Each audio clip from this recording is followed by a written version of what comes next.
Alright, let's start. So last session you guys have made your way to the lizard folk lair to find out why the lizard folk are procuring large amounts of weapons, and you'd learn that they are actually they've been attacked by Sawagan and their ancestral home has been taken from them. So they're raising weapons and they're making some allies and forming an army so they can assault the Sawagan stronghold, which was formerly their lair, and reclaim it for themselves. You guys offered to help with this. However, the lizard folk, they're usually pretty xenophobic and of other races, and they're pretty slow to trust others as well. And they didn't really think that land dwellers could help much in a war that's going to be fought underwater. However, you guys said that you have ways to navigate underwater, and you just all around want to help, especially if the Sawagan do take the lizard folk lair, then the next logical attack point would probably be Saltmarsh. Upon doing a tour of the lair, things were going okay. You guys are actually sort of earning the respect of many of the allies and factions within the lizard folk lair. However, one of the maesters, this Swariv, is sort of like a bit of a sage for the lizard folk, a worldly man.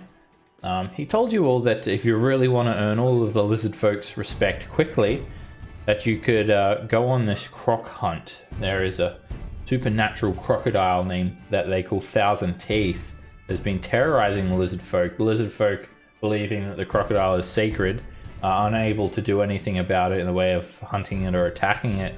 And also they can't just simply avoid it because its lair lies along the Dunwater River, which is the major patrol route for the lizard folk, because that would be obviously easy access for the Sawagan to take another lair. So you guys volunteered to hunt the beast down, and you've traveled up through the Hall Marshes, avoiding some hazards and also the annoyance of all these tiny little biting insects, and you've now arrived. It's pitch black, nighttime. Adol, I've just got you with a light cantrip out there. I think everyone else has dark vision. So you've made your way down to where the lair is being marked on your map. You've actually sort of headed down, so the ground is sloped downwards into this tangle of marsh trees. It's very dark, very foggy. There's a blanket of mist enshrouding everything, and it's sort of like a valley, so like a 50-foot drop sort of on an angle down into this like pool. It's almost like a crater or something. Perhaps it even was a small crater at one point before the marsh enveloped it. You've squished your way down to this narrow valley, and up ahead, as far as your dark vision or light permits, you can see this large brackish pool of water. You're unable to see the exact dimensions of it, but you're guessing it's probably about 60 feet in diameter, and it's completely shaded by a canopy of vines. It's almost like a hut itself, with the vines and twisted branches working around enclosing this little area, and you can barely see the moonlight overhead. Everything is lightly obscured. It's raining as well, and you can just sort of make out a few yellowed bones visible in the shallows. And at the very end of people's dark vision, sort of over in this direction, you can make out the silhouette of this great mound rising from the pool's center, like a muddy mound. Also, everything here is difficult terrain. You're just trudging through murky, thick mud and swamp water, mangroves, and movement speed is halved. Of course, if you get to the water and you have a swim speed, you'll be able to move normally. So, Alrighty. you guys do. The pool of water is over in this direction. You can see some trees, their trunks sort of jutting up out of the mire. So, sweetly, you're gonna find yourself at home here, hey? Not quite, man. I prefer the ocean than this gunk of a river. Oh, That shit. water was all the same. I also Yeah, mentioned, green. sorry to interrupt, but I forgot one thing. It's Laran. Laran, you can actually take a long rest. You were actually, did you guys take a long rest? No, you didn't. Did you? Yeah, we Yeah, did. you Yeah, did. we right did. before You coming. did. Okay. Yeah, we did. So yeah, you're actually, you know what? Just as you are is pretty good because you would have had to burn a couple of little resources getting here. But I see you're only missing like a second level slot, a couple of hit points, so that's about right. So you can leave it as you are. And basically, you were taken like a prisoner, basically, Laran. You just held in this little murky cell within the lizard folk lair, and you were like given some nice food and stuff, and like you weren't like harassed or tortured or really treated that badly at all. But you're basically just collateral in case the party did something. You know, they'd have you as prisoner. And as you guys were making your way here, before you left, you decided to swap out Zilch for Laran. You want Laran to come with you because of his spellcasting. Zilch wasn't too fond of trudging into the marsh, so you guys did a bit of a trade, a bit of a swapsy there. So you're about 13-hour journey north of the lizard folk lair, Laran. You've gone up the Dunwater River. You've been trudging through the swamp water, and Kirith is just having like some difficulties with Oriel, and he's just like trying to sort that out. Just like you guys like ask him to come with you to fight the crocodile, and he just like yells at you like, and then he's just like, We need counseling. then you just hear him arguing like with Oriel, but you only hear his side of the argument, so it's just like him yelling at himself basically. I feel like this argument is one-sided. So he's just off doing that like a couple 100 feet away. Alright, Brazier, you step forward and you can start to see the edges of the water. It's very hard to sort of even discern where the water starts and the mud ends, but you'd probably say this sort of tree line here would dictate that. And beyond that, it's just a pool of water. No sign of any crocodile. Anyone have any special before we go fuck this crocodile up? No. I mean, Not we that could I can try think of. sneaking up on it, but it'd be pretty difficult.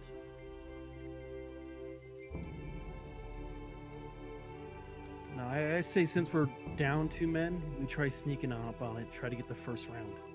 While we're on the topic of sneaking, as you guys have lingered here for just a short while, 2 gigantic slithery snakes have managed to start to work their way down from the top of the canopy of the trees and vines. And they've been lurking in perfectly camouflage with their environment, and out of nowhere, their massive fangs just snap at you guys. Okay, I think we should go. And everybody here is actually going to be surprised. Oh god. So this giant snake on your left, like it's huge. It's basically an anaconda. It's like got its slithery body sort of tangled around the branches of the trees, and it's just extended its head down to snap at you guys. I mean, it's going to be within melee reach. Now this snake, it's just sort of dropped down in a big pile of danger noodle, and it's just going to start slithering its way over. So I guess we have buns, hon. okay, I just had to restart the API. It just went down. It'll be 2 seconds. Alright. So at the moment, you guys are completely unsuspecting. You don't even realize that these snakes are here yet. So initiative should be up in 2 seconds. The monster manual should call them danger noodles instead of snakes. Danger noodles. Alright, Adol, you're surprised. You're Yep. just looking around, Oh god. and out of nowhere, this snake tries to bite you, Sweet Lou. I'm going to make them individual stealth checks to see if they're going to be hidden. They are pretty well camouflaged. All right, Sweetly, you hear something snap.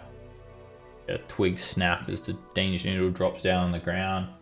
It actually, this one tries to move up on you and wrap itself around you, Sweetly. You just sort of feel something squelching around in the mud, and then you look down and you see this rolling mud sort of start to wrap around your legs, and then you sort of follow this worm-like sort of movement, and then you just see the entirety of like this 30-foot long snake already working its way around you. And suddenly you just start to sort of break free, but its muscles just tense and you just feel yourself being crushed alive. You hit for 14 bludgeoning damage, and you're grappled, and while you're grappled that way, you are restrained. And then the snake, it actually drags you. And it's able to drag you with ease because it's so large. It's not slowed down by grappling. It starts to drag you into the water, and you just feel yourself just submerged in this gunky water. Luckily, you can breathe underwater. It's not like choking you or anything. But when you do splash into the water, I need you to make actually a dexterity save. The stench from this water as you get closer to it is horrifying, and you can see like disgusting rotting remains in the water. As you're about to splash in, you quickly like close your mouth so you don't like drink any of this water, and you're actually holding your breath. If you ingest it, you don't think it's going to be very healthy for you. Gotcha. You're good with that, and Snake ends its turn there. Razor, you're up. Oh, I'm not surprised. Oh yeah, you are surprised. You're up, and you're surprised. Oh. Are you sure? You're up at being surprised. Bims is We're surprised about that as well. Yeah, even I'm surprised. Yes. If only I had feral instinct. I think you get that like what, next level or something? It's at level 7, I think. 7. Yep. Alright, Bims is just looking around. Oh, this is hardly the place for a king. Just commenting. And meanwhile, this snake attaching itself to the trees and branches, it's gonna make its individual stealth check. And you sort of hear something as well, Braze. You look up and this massive snake is just opening its mouth. Its like head is like as big as you, and its teeth, each teeth is easily as long as Loran. It just you can see like its rivets of the rings of its mouth and its forked tongue sticking out, and it lunges at you with a bite, Bereza. It's got reach as well, and it snaps at you for 13 piercing damage. Just bites onto you. Doesn't grapple you or anything. Sweet Lou, you're surprised. Loran, you're surprised. Alright, Adol, you're up. Alright, I'm going to do Fury Fire on the one that's by Brazier. And I want the color to be purple. Alright, you throw down a fairy fire, but the danger noodle just unwinds itself a little bit, and the blanket of purple light sort of just falls down on the leaves of the tree. Okay, I'll still click on the spell though, just give it a second. Okay. Alright, I'm not concentrating, I'm just clicking the spell. Sort of just see this, like the fairy fire fall through the trees and just kind of dissipate. Yep. I am my turn.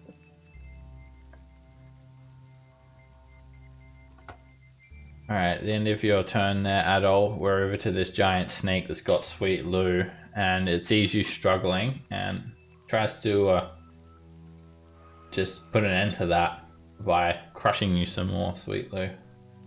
Yeah, might do that. Holy crap. You just hear some crunching and everything goes black. You guys see Sweet Lou go unconscious, and the snake just like underwater basically. You can still see it, like many of its sort of ring-like body parts, like the snake's form, just sort of rolling over one another. Sweet Lou goes under. Bereza. You son of a bitch, get back here! So I'll move here and rage. And I'll do 2 attacks on that danger noodle. Okay. Recklessly.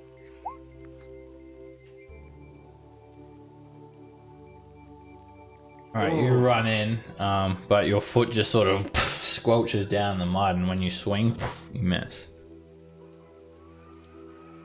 Why, you little... Oh, That hits. okay, good.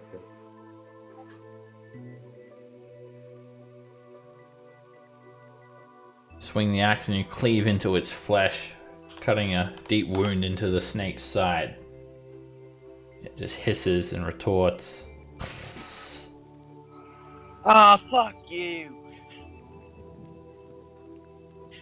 So I'm guessing that each square would count as difficult terrain. Yeah, it's all half movement speed. Trudge through the mud. And that's as far as I'll get. As you step forward there, Bereza, you just you find yourself just stepping down, splashing into water. And it's basically like it'll go up to your head. So you're just sort of splashing around with your head above the water. Oh, wow.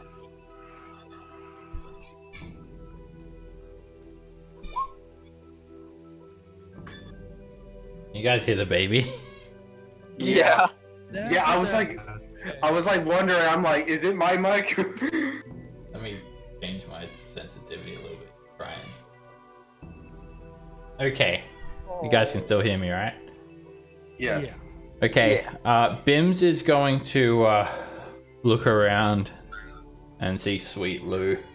And that yells at you, Sweet Lou! Do something! Help him! And he just flies over that giant snake. Very heroically flies in. Let go of him! Unhand him, fiend! And Bims whips his stinger tail around at the giant snake. Oh, he's on Whisper for some reason. Bims gets a 20 on the attack roll, and you see Bims's tail just stick into the snake. It's just like a small puncture wound in comparison to the size of this massive creature. But the snake starts to sort of regurgitate a bit, and is poisoned. Oh. Oh. And not only that, you see the snake just sort of let go of Sweet Lou and just stop moving altogether. Oh, that's great. And it's out cold. What? Wait, what? What? Are you serious? Oh, I am a king, you know. And kings have Yeah, powers. but- Bear's just gonna have to go club that snake then. And then he comes over to Sweet Lou and tries to, like, with his tiny little claws, grab him. Oh, it's adorable.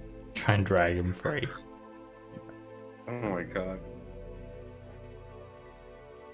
Alright, meanwhile, this giant snake, it's going to hiss, and as Bereza runs by it and slashes it, its long body is already wrapping around you, Bereza, as it tries to constrict you. And it grabs you and grabs your arms and legs and starts to constrict. You feel yourself being compressed. You're hit for 9 bludgeoning damage, and you're grappled and restrained. And then the snake, it just sort of keeps you there. Doesn't move. Ends its turn there. Sweet Lou. You need to make a death saving throw. Alrighty. There it is. Yeah. Well, Alright, not only that, because you've gone unconscious, you're unable to hold your breath.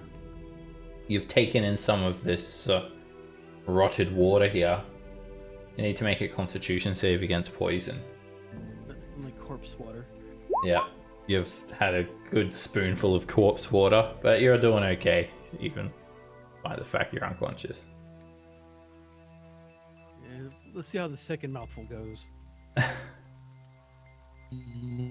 Laurent. You get used to it though, Sweet Right. Lou. It's an acquired taste. Yeah, have that. There's there would be like a protein shake. Ugh. And Paris eats like the poison dagger, like. Like hot sauce. That's Yes. my sriracha hat. Huron yells, "May the spirit of Mowgli compel you!" and shoots a scorching ray, 2 to this one, and 1 to this one. Okay. I'll do these 2 first. That hits. Oh, okay. That hits. Alright, you First send 2. forward the 2 beams of fire. They both slam into the snake and scorch its skin, burning it away. Alright. And the third one to this one now. Alright, this one is actually that's a hit. It's prone, so but because it's also unconscious, advantage, disadvantage. You hit it. And it automatically counts as a crit. No, he's not within 5 feet, so it's not a crit. Oh. Alright, you hit the snake. It is like submerged, so it doesn't do very much, but it actually wakes the snake up and it starts to sort of just roll along the ground a little bit. And Bims looks over. What have you done? Hey, that poison's expensive, you know. You've woken it up. I'll yell at it. Come out! Dude, how many people have tried to milk me for that poison? You've wasted it! And suddenly the snake, you guys realize it actually starts to sort of like move away unexpectedly. And Bim sort of looks over and you can see him sort of squinting through the gloom. And Bereza, you just see like a couple of ripples along the surface of the water. And Bim's eyes widen. And he sort of points his tail over to the center of the pool. Guys, is that log meant to be moving? Oh, fuck. Maybe. And then looking over at where he's pointing, you just see this crocodile. First you see this little yellow orb just glowing in the pool. And then bursting up out of the water is a giant crocodile. It has this unnatural glow to its eyes and it moves incredibly quick. Despite it not being the biggest crocodile that you could imagine, there's some sort of sleek appearance about its scales, which makes it look like not a regular beast by any means. This glow from its eyes seems to sort of create a sheen over it. And it looks very sort of lean as well. And the beast is here. 1,000 teeth. Gonna join initiative. Okay. Adol. Alright. Gonna move up a bit. A little bit more. As you move up there, Adol, Yeah. the snake wrapped around Bereza tries to bite you. Oh, wait, question. Did I make like an did I? Yes, don't it opportunity attacks you. Yep. Okay. It just lashes at you and bites you for 9 piercing damage. Okay. Alright. And alright, I can just see Sweet Lou, so I'm going wait, okay. I can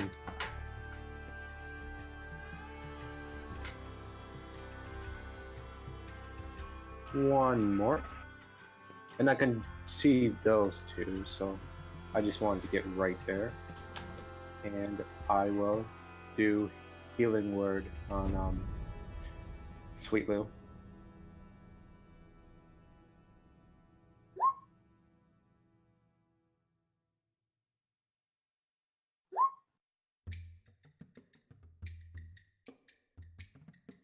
Just a second, please.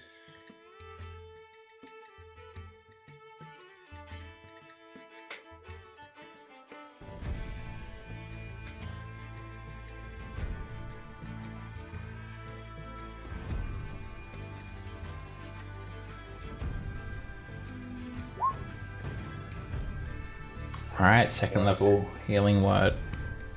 Yep, and then I get the hot sauce ready with my action. Okay. You coat Yes. the dagger in hot sauce. Sweet Lou, you open your eyes to see Bim's tiny little claws trying to drag you out of the water. The snake has let go of you, but there is this top of this crocodile's head is just sort of poking out of the water with its yellow glowing eye. It's headed straight towards you. What the hell just happened?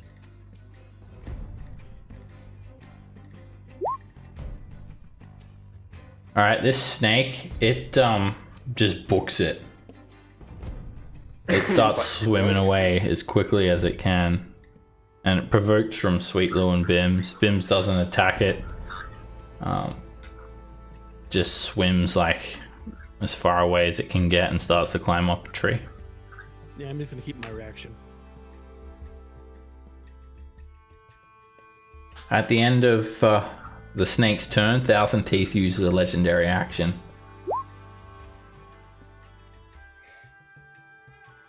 And he lunges. Gliding through the water. He's almost invisible until he gets to here, where he bursts out of the water and opens up his mouth. He doesn't Have I attack. been mean to you recently, Seb? Bereza. All right. From the sight of the alligator and the crocodile approaching, the scent of the sweet, sweet hot sauce, and the snake grabs me,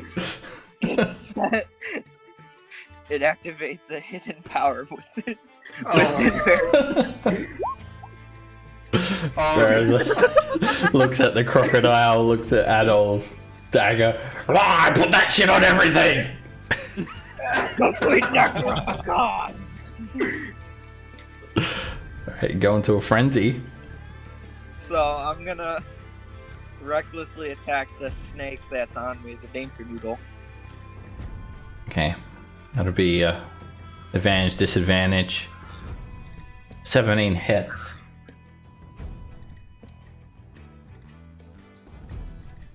Alright, you slash into the snake and you like cut it like a quarter of it away, like the lower half of it is just writhing on the ground, but what is left of the snake has still got you. And that hits.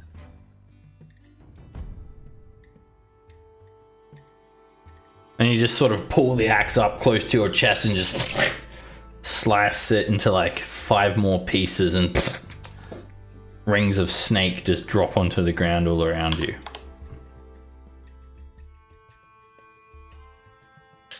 And still being like neck deep in water, he's gonna try and like run towards this crocodile, swinging the axe around with one hand. Alright, so again, you're underwater now, or you're in water, so it'll be advantage, disadvantage on your attack. It's regular attack. Killing the snake, I have a bonus. Oh wait, no, I use my bonus action. Never mind. Oh wait, No, it doesn't take a bonus action to go into frenzy. nope. That's a free action. All right.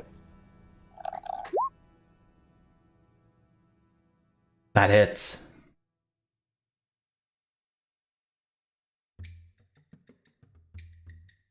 Alright, you hack into the crocodile and your axe just sort of hits it on its leathery hide and sort of bounces back up. You only just put a small sort of cut on the crocodile.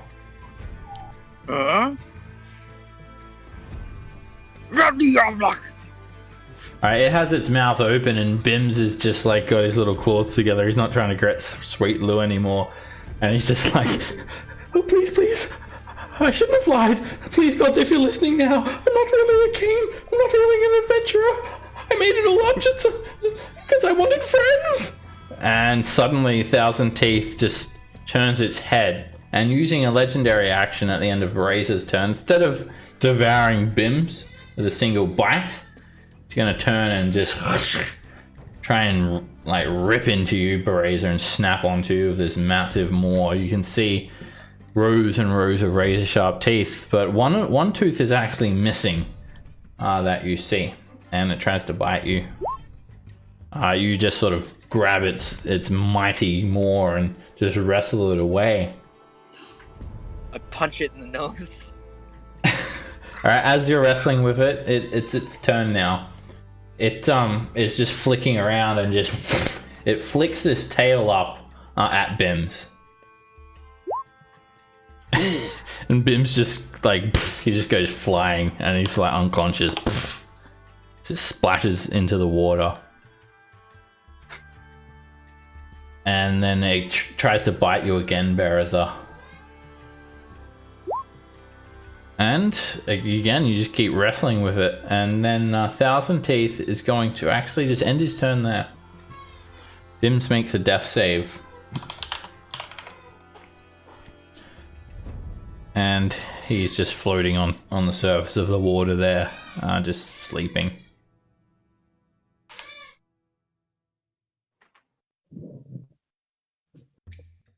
At the end of Thousand Teeth's, Bims's turn, Thousand Teeth's going to try and bite Bereza yet again. And still, it struggles to bite you. Gape into the maw. Bereza's got it in a headlock. Gucci, Gucci, Gucci, Gucci, Gucci. Huggy time. Sweet Lou, you're up. I am getting right out of the situation. I'm gonna disengage. Okay, you can use half your movement to stand up as well, or right yourself in the water. That makes sense. Alright, and that was fine. Okay, one more. And I'll use my bonus action. Yeah, I think this is a good idea. For the unicorn spirit. Now just have it right here. Okay. I'll have to make a another token for the unicorn one. Put this one again. Yes. My little. Alright, it's a My 30 foot radius of energy. Fey energy sort of wafts around it. So what does that one do? It It says whenever I heal, everyone gets 5 HP extra okay. within the radius. Equal to the druid level. Yes. And sales my action, bonus action. Yep, I'm gonna see different distance. I will wait to my next turn. Alright. Thousand Teeth, it doesn't do anything.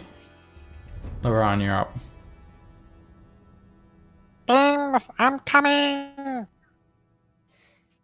Darn these short legs, I can't move very far. I'm gonna use Chromatic Orb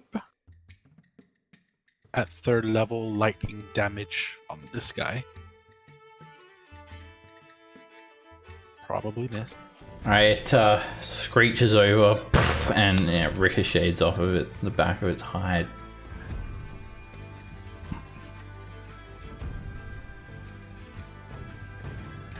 Alright. I'm gonna run up to it. And I'm pulling out the hot sauce.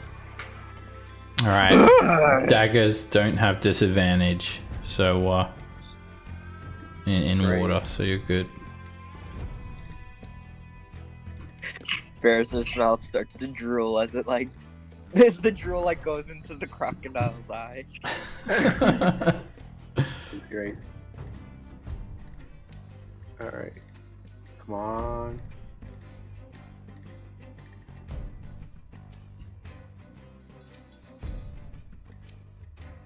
Oh, okay, that was my a regular dagger. Okay. It's a hit. All right.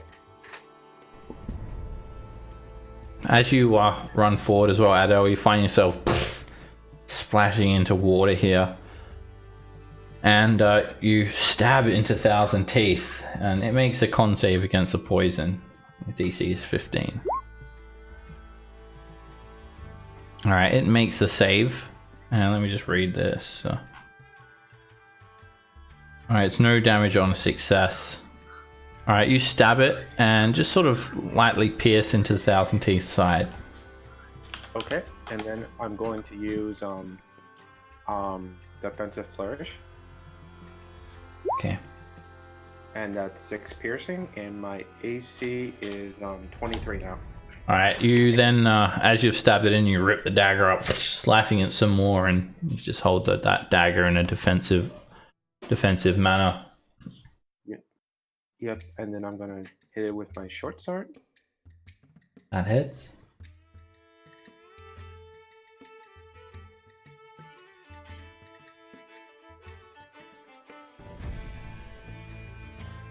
Okay.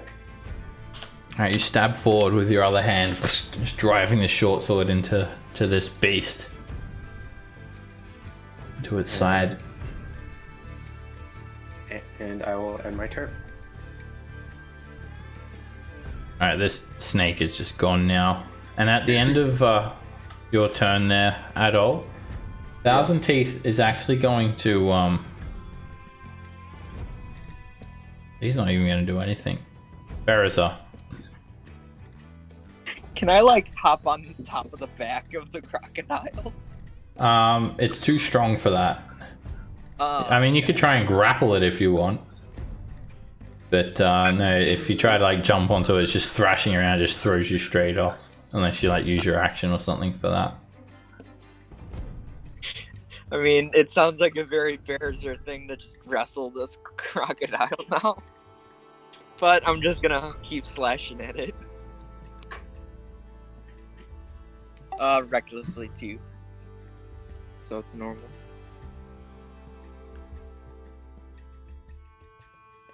That hits. Hold on, it's a little slow. There we go.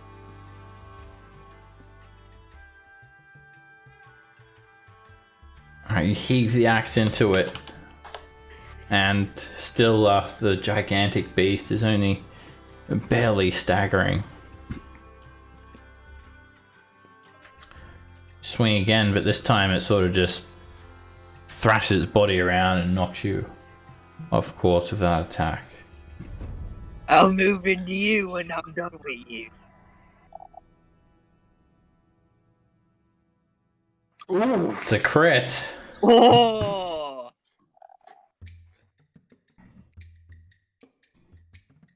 Alright, you hack again, and you just drive the axe straight underneath the water into the beast, and you feel the axe sink in deep. Some of the brackish water starts to sort of go red with blood around you, and the crocodile's just thrashing around like crazy. Water is splashing everywhere, and it is just getting even more angry. I smell the tasty flesh. Alright, immediately it tries to whack its tail at Adol as it thrashes around. And it hits. No, Oh no. Alright, you actually use the dagger to like reflect that tail away. And as it does that, it then tries to bite Berazar. And it hits for 11 piercing damage. It grabs onto you, Berazar. And when it grabs you, it's like basically half swallowing you. It's got your arms and legs grappled and restrained. Damn. And with that, it actually tries to take you away and provokes an attack from Adol. It starts swimming away with you, Berazar. Hold on. Don't worry. The hot sauce is... coming out. I'm here. bringing you with me. Wait, what? No, I was saying that to the alligator because it was bringing me away. I was like, no, I'm bringing you with me. Alright, Oh, that I clicked on hits. the wrong- I clicked on the wrong one. I'm sorry. I keep doing that. Like, Alright, just roll the other one for damage so you can like do the damage. okay.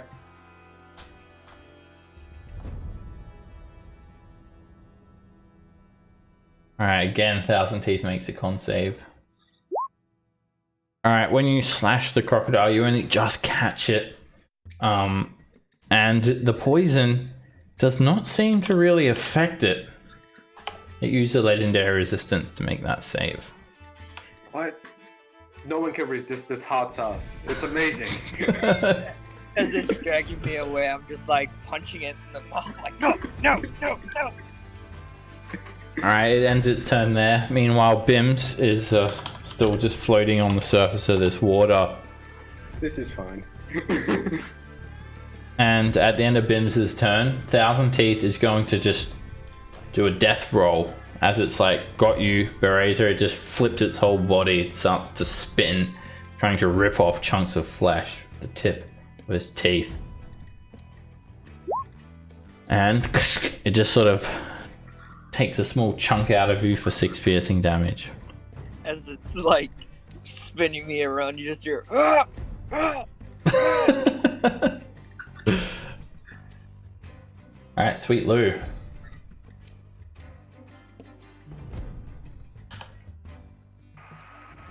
Alrighty. Move. Alright, use Healing Word on Brazier, level 3.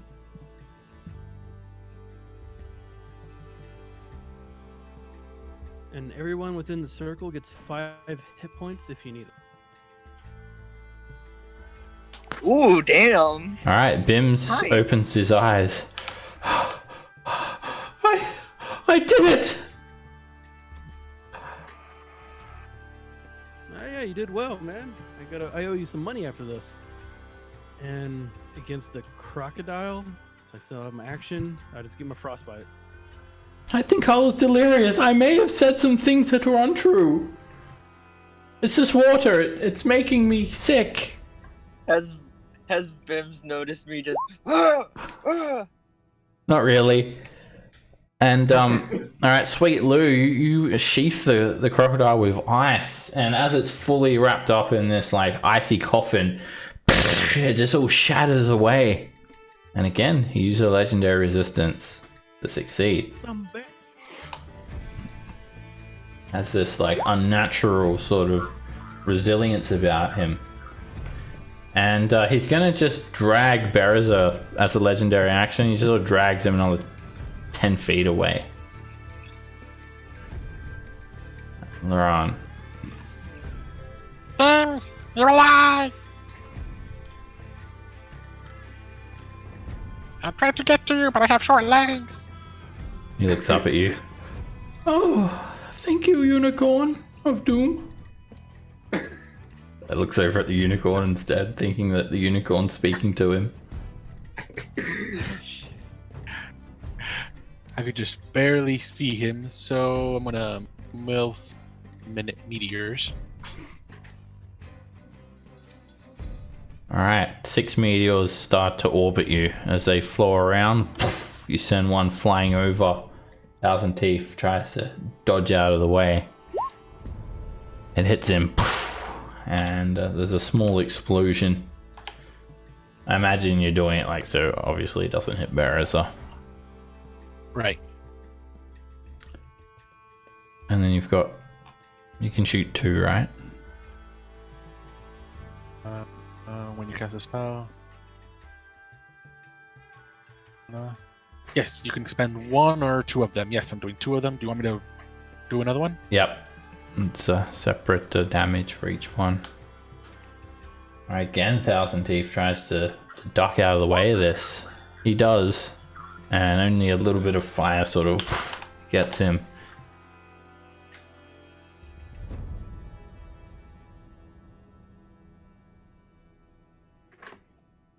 At all.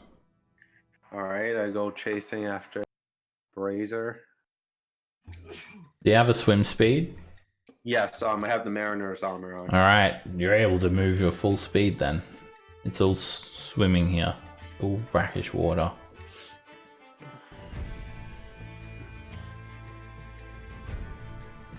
Alright, I'm gonna pull out the hot sauce dagger. Hopefully he doesn't have any more resistances.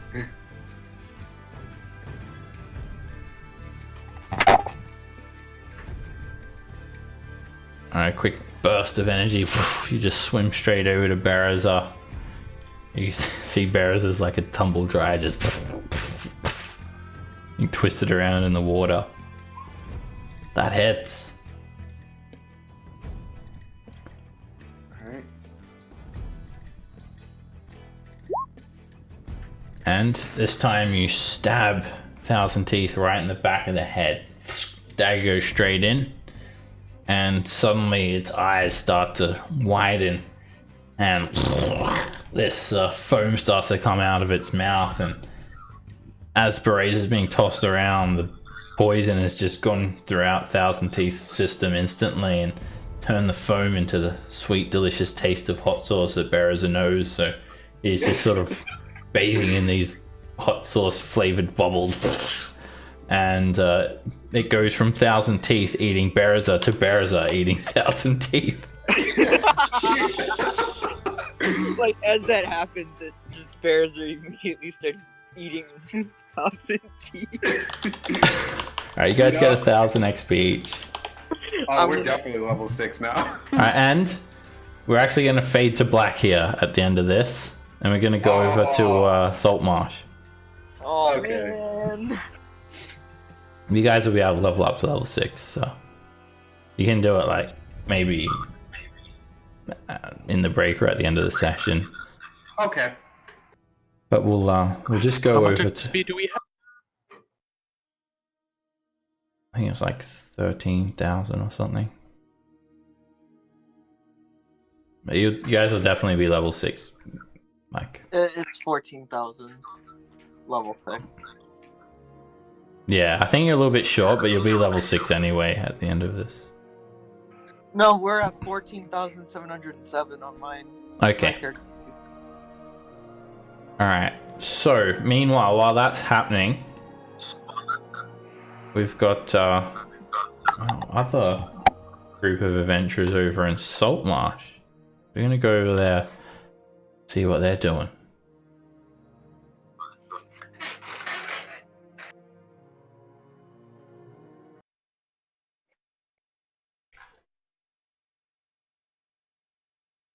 Alright, while you guys are off in the Hull Marshes, Fruella, Elmo, Melanie, the Three-Eyed Raven, You mean Craven, and Oceanus. Let me just put their tokens on this map. They're sitting around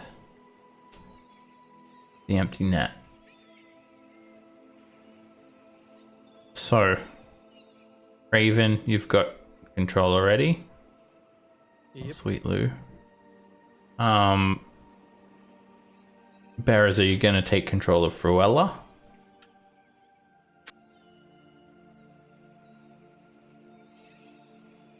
Adol, you're going to take care of Elmo. Take control of Elmo. And Loran, you're going to take control of the Three-Eyed Owl. Now, you guys can roleplay them however you like. You've sort of seen how they act enough, I think, just to sort of get a rough idea, but feel free to take them in whatever direction you want to. They all have pretty simple character sheets. So, oh, what's going on with Three-Eyed Owl here? Oh, let me fix his character sheet up. Have 8 HD. Oh, hit dice 4 out of 8. If the dragon fails, what? Oh, wait, what? It says HD 4 out of 8 if the dragon fails. What? Oh yeah, that's just an example of what you could write there. Just okay. ignore that. There's not actually any text there. Oh wait. Did I not save some of these tokens over?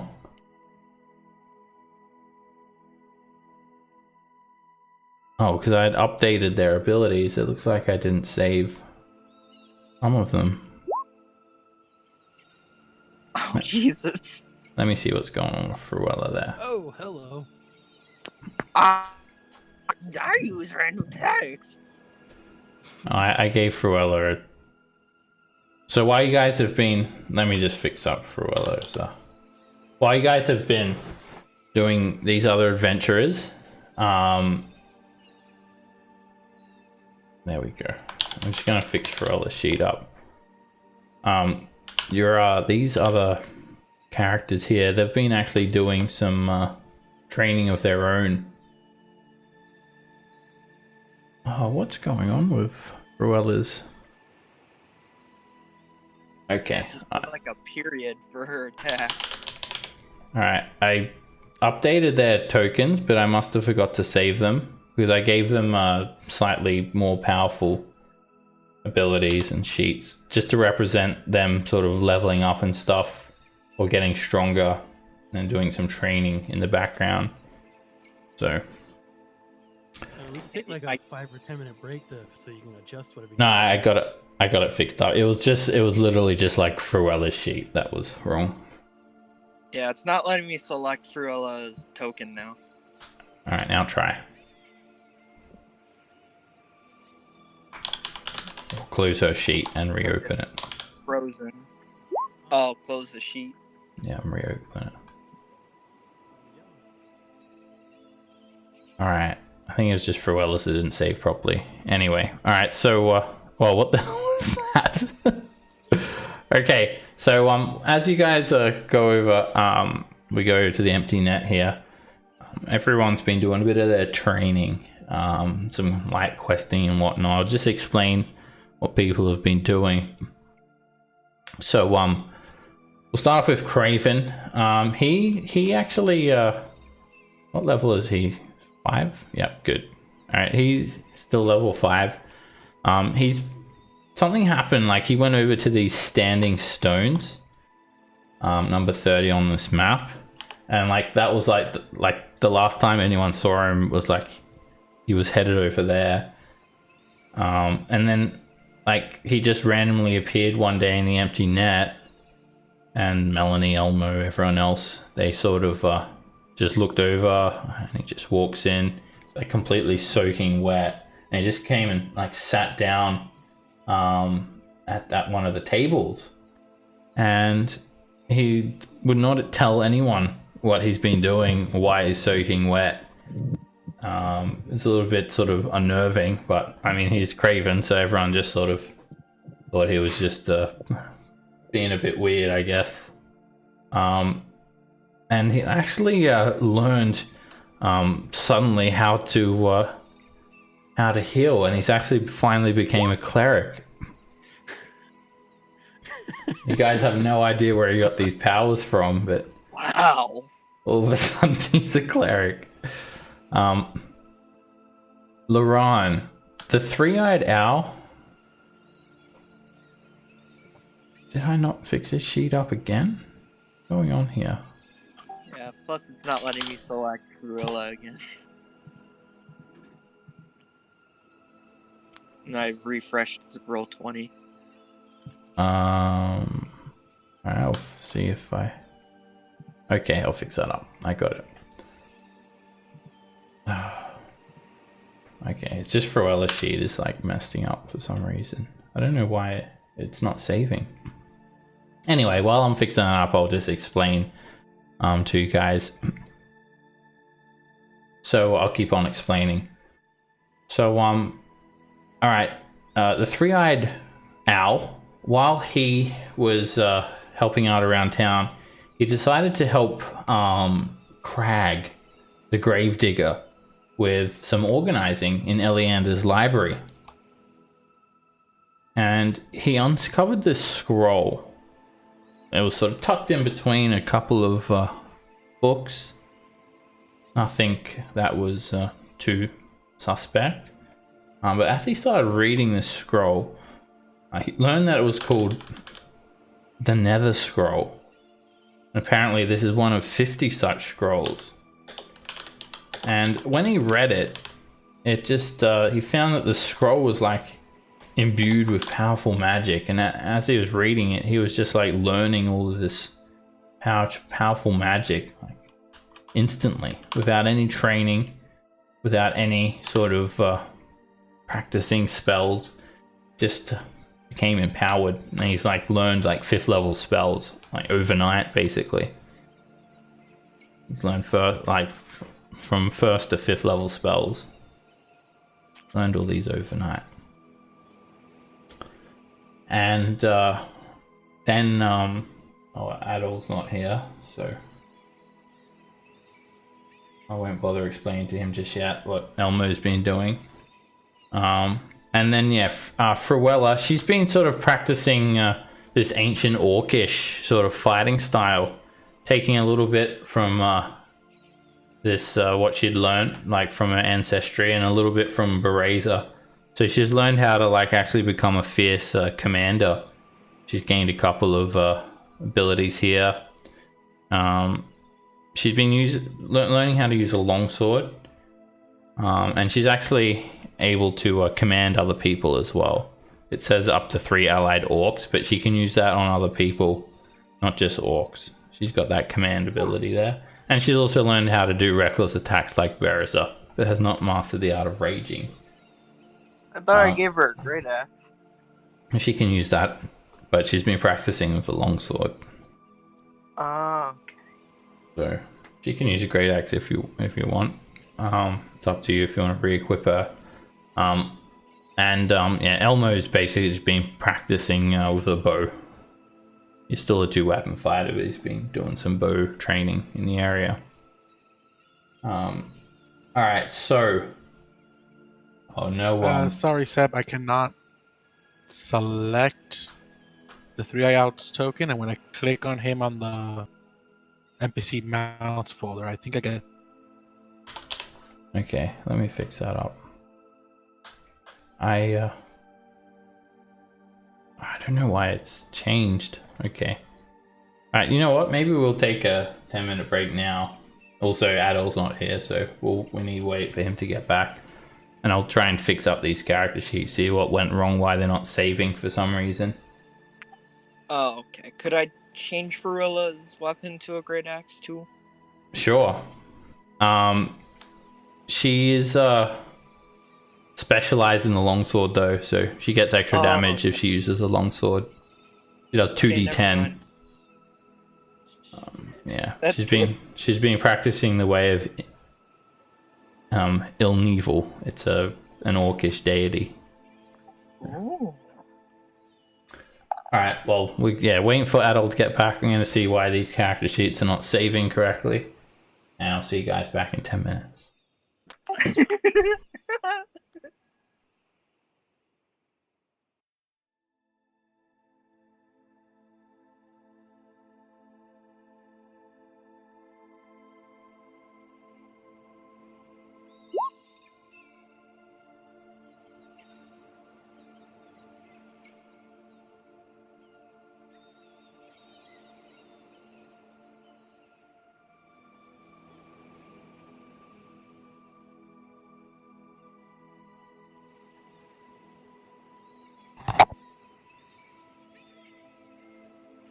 So we're only having a 3-man crew right now.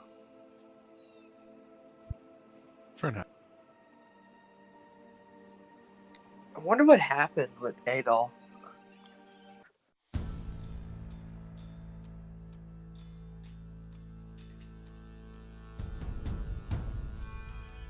I'm thinking of changing around personality from this like To what? harsh break to more of a like childlike, fun-loving type character.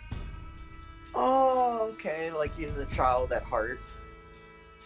Yeah, I like got what you. we did when we were when we were on the boat with him obsessing over the captain's hat, stuff like that.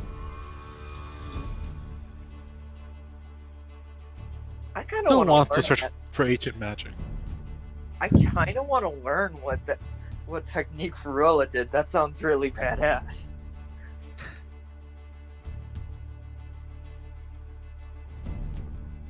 Oh god, I'm gonna have fun role playing her.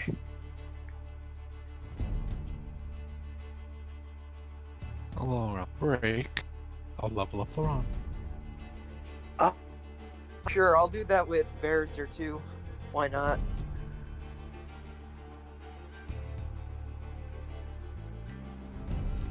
Mancer.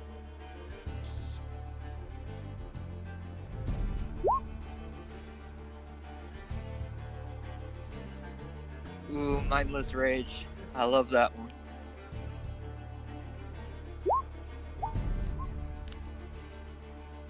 Potent cantrip. Now, even if they fail the saving throw, they still get hit. I get one more rage. Woo! Next level, I have advantage on initiative. And if we're surprised, I can rage and act on the regular turn. Nice. I have a macro for that. Oh, but we're also using Sam's. I'm at 65 max health now. For Bearser. Just to see what I would have gotten if I had rolled for health. Yeah, good thing I went with it. I'm at 38. I do not have enough to risk it. I mean, yours is a struggle. I'm at a whole whopping 65 for Bearser.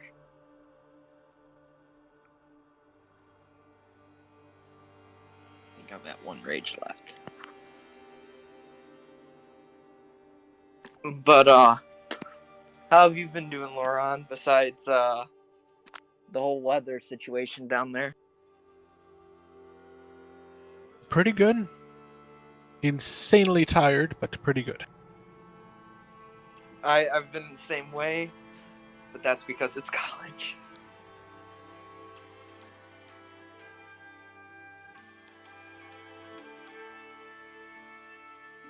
I've been working out more, so I feel happy about that.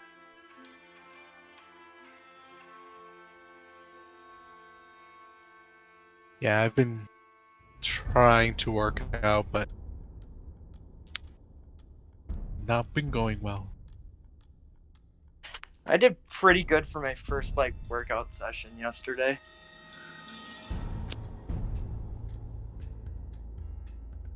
I did 30 minutes of this incline machine walking thing. And I was going at around 2 miles per hour to 4.4. And I did that for 30 minutes. So I did That's that. pretty good starting out. Yeah, then on top of that, I did some dumbbell lifts. The ones where it's with one hand lifts. I did 10 of those for each. I actually did some chin-ups, and that was... The ending of that was kind of bad. My legs were getting sweaty. So when I was going down, the weight came slamming down, and it made a loud crash. So I was like, sorry, my leg slipped from the sweat. I'm sure they're used to that. Yeah. And then I did this ab crunch. And I did 80 pounds for an ab crunch for 5 times, and then I turned it down a notch to 70. I did 20 to 30 of those. And then I was like, I stopped right when I was feeling good. So I was like, yeah, that's the good time to stop. Because if you do any more than that, then your body's like, kill me now. Yes. Yes, it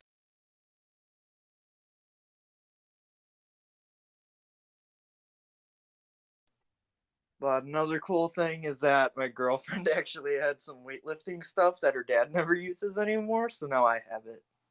Not like all of it, but like a good majority of it. I just don't know where I would put the rest of the weights. I got like some dumbbells, some dumb bars.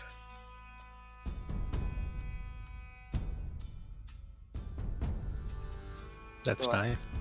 So I moved those into my room today. One of the dumb bars is here. I'll look up the weight. While I put this dumbbell down. 22 pounds on each side for one of them, and the small has that's kilos.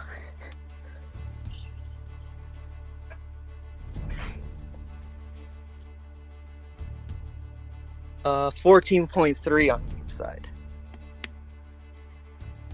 for like the barbells.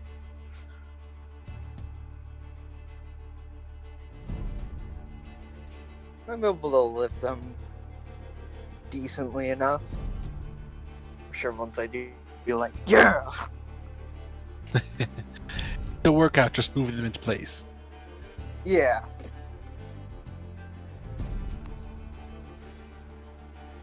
Yeah, I did like 7 chin-ups. Damn, in high school, chin-ups were nothing to me. No, still. So like, I did a lot for my first time like exercise. Mm-hmm. I was telling Pedro I did like 30 minutes on the machine. I was like up and down with it with speed.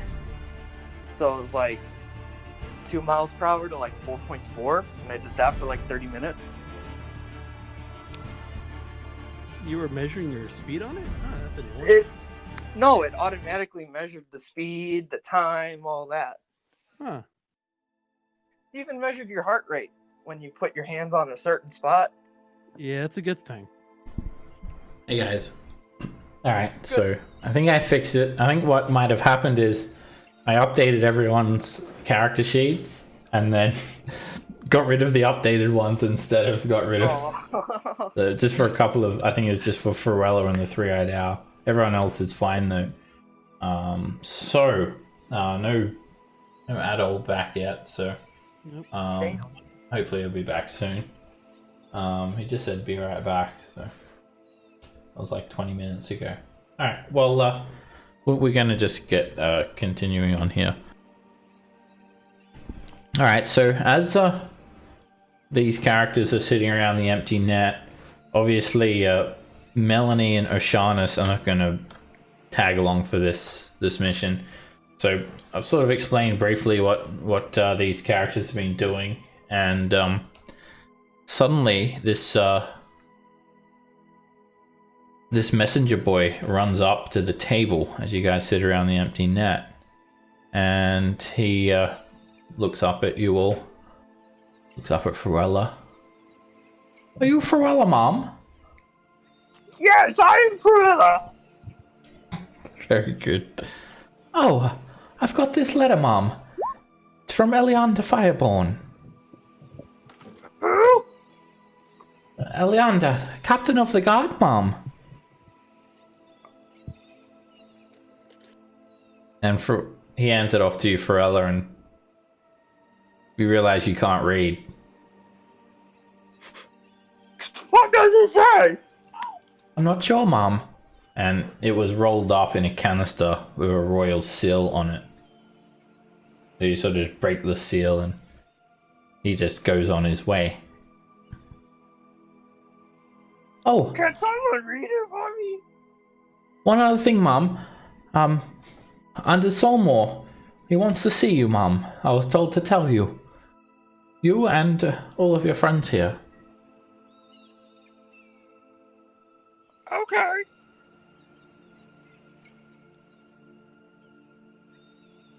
I'll read it to you, Florella. Reading it out, it's basically it's a gift from Eleander Fireborn. He commends you and your allies on some good deeds that you've done around Saltmarsh lately, and although he doesn't have the funds to reward you all, he's given you guys this letter of recommendation, and it just it grants you an audience with Anders Solmore, and he said that it also just says that Anders is looking for some mercenaries. One of his ships has gone missing, and he wants it recovered. A derelict ship out at sea. Looking for people for a salvage operation. Why does it sound like it's coming through like a walkie-talkie? You have to say Alpha Copy. Foxtrot Omega at the end of every sentence. Copy.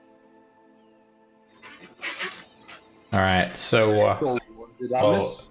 your mic is doing something crazy. Oh, I'm sorry. Yeah, it's picking up everything. Seriously? Keep. Sorry. Is it better now? It's only when we were talking. Yeah, I think it's better now. Okay. All right, that's great.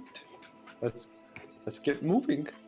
So yeah, you're basically you're given an audience at Solmore House. Solmore House is number 20 on the map here. It belongs to Anders Solmore. Now, these characters probably don't really know him.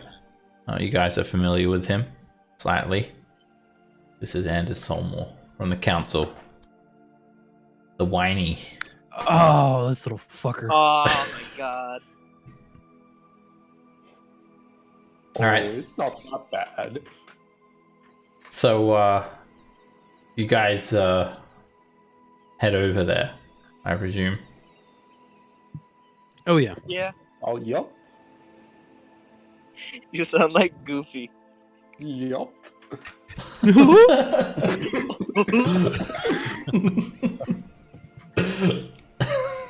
Oh god. Oh gosh. We have to go to the meeting. I'm trying here. It's not bad actually. What's the drink? It's not bad if you're trying to impersonate Goofy.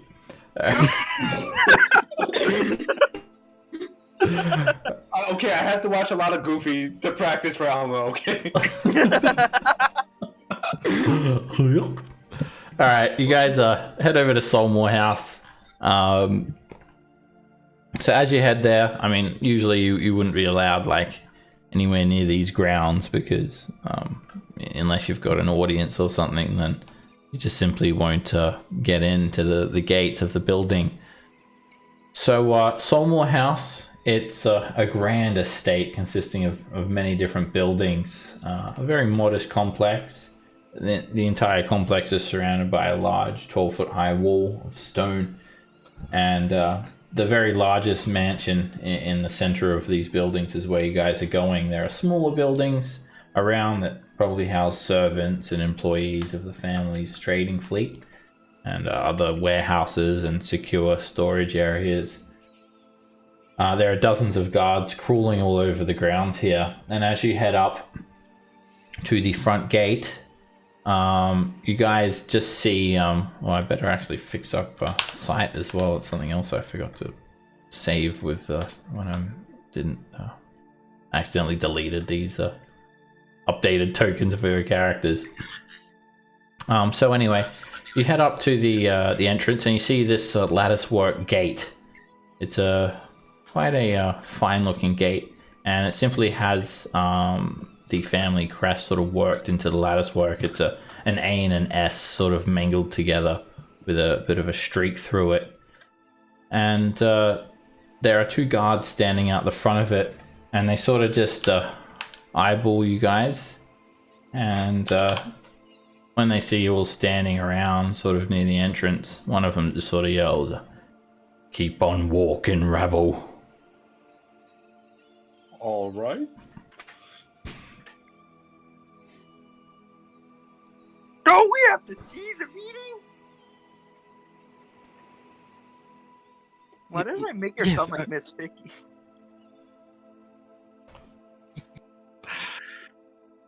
Sorry, what did you say? don't know if the Hey, we're aura is suppo- here on this map. Okay. For some reason everyone's got like a huge aura. Let me just delete that. I don't know what's going on with these tokens. Alright, so sorry, what did you say, Braze? I completely could not understand that. I basically said that we have a. Yeah, we have a meeting here. Huh? And you take a look at these guards, they're definitely not like the usual guards that you've seen just getting around Saltmarsh. They're heavily armored, they wear finely polished breastplates, they tote spears, bucket helms, and they have this same A/S worked into their breastplate and their livery. Huh? The guard sort of looks Ferrella up and down. I think you've made a mistake, lassie. Now, head on over. Pig trough's over that way, if that's where you're looking for. He sort of nudges his head. Oh no, we were instructed. Rella, just show him the letter. This will straighten everything out. Okay. Alright, he grabs it and takes a look at it. Where'd you steal this from? No thievery here. We were just, someone wanted our, requested us. Make a persuasion check, Craven.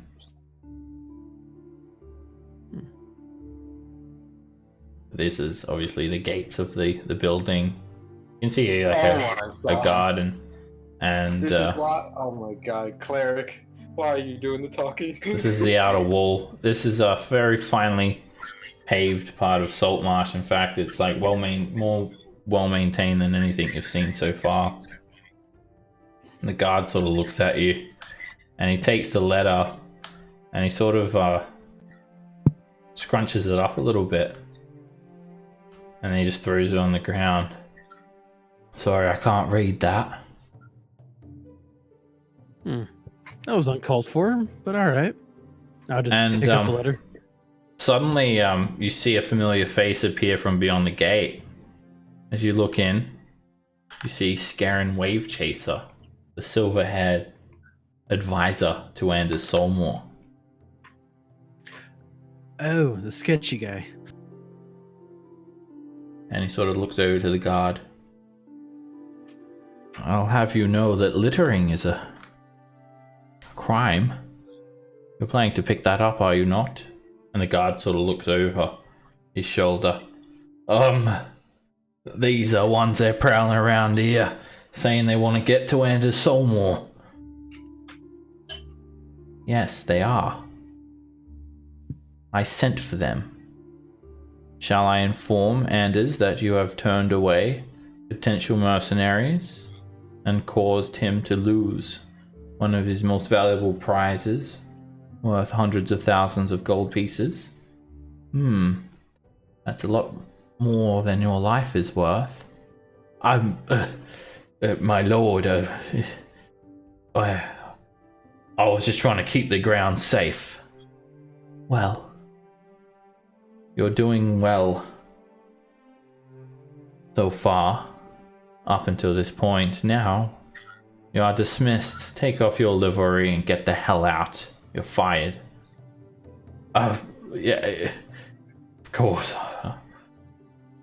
And he sort of sinks his head down, opens up the gates, and just walks into a nearby barracks. Scarin looks over at you all. Come in.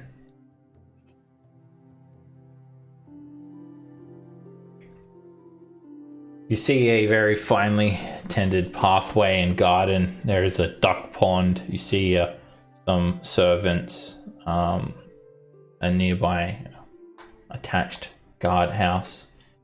You can see the grand entrance to the manor over in this direction. And you see some guard dogs and some guards standing around.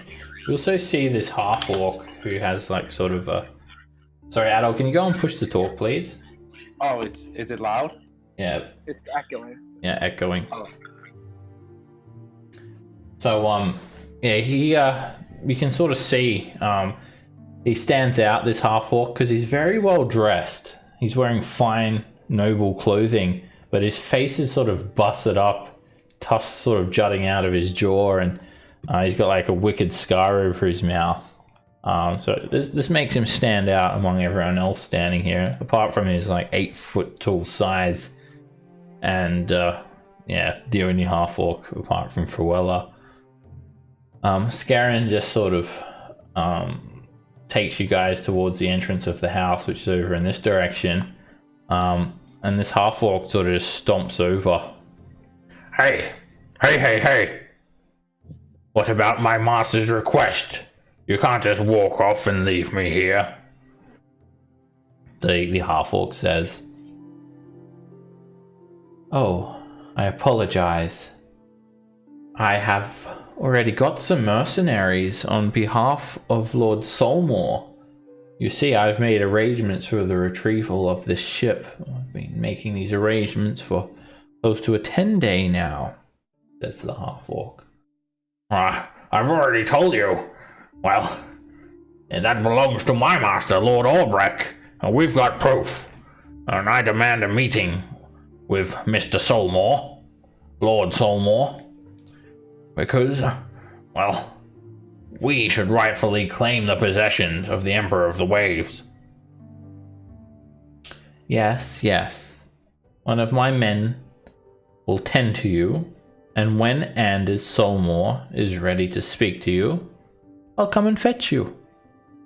Now, if you excuse me, I have an important meeting. I've just enlisted these fine fellows on behalf of Anders Saltmarsh, and you do well not to keep me waiting.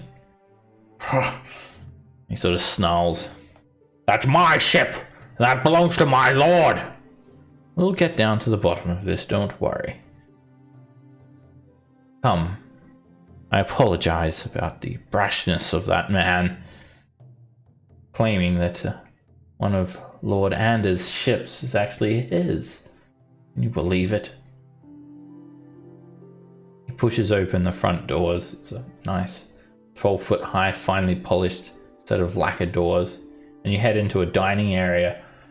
See a couple of guards standing around and some servants just getting ready a grand looking dining table. There's a wrought iron chandelier hanging overhead and an unused hearth set into the east wall. You see doors leading off in different directions and a set of stairs leading up to a landing. This way. The people, cooks coming out from the kitchen and placing some dishes down on the table. And as you head up, at the top of these stairs, at the landing, you see a strange contraption.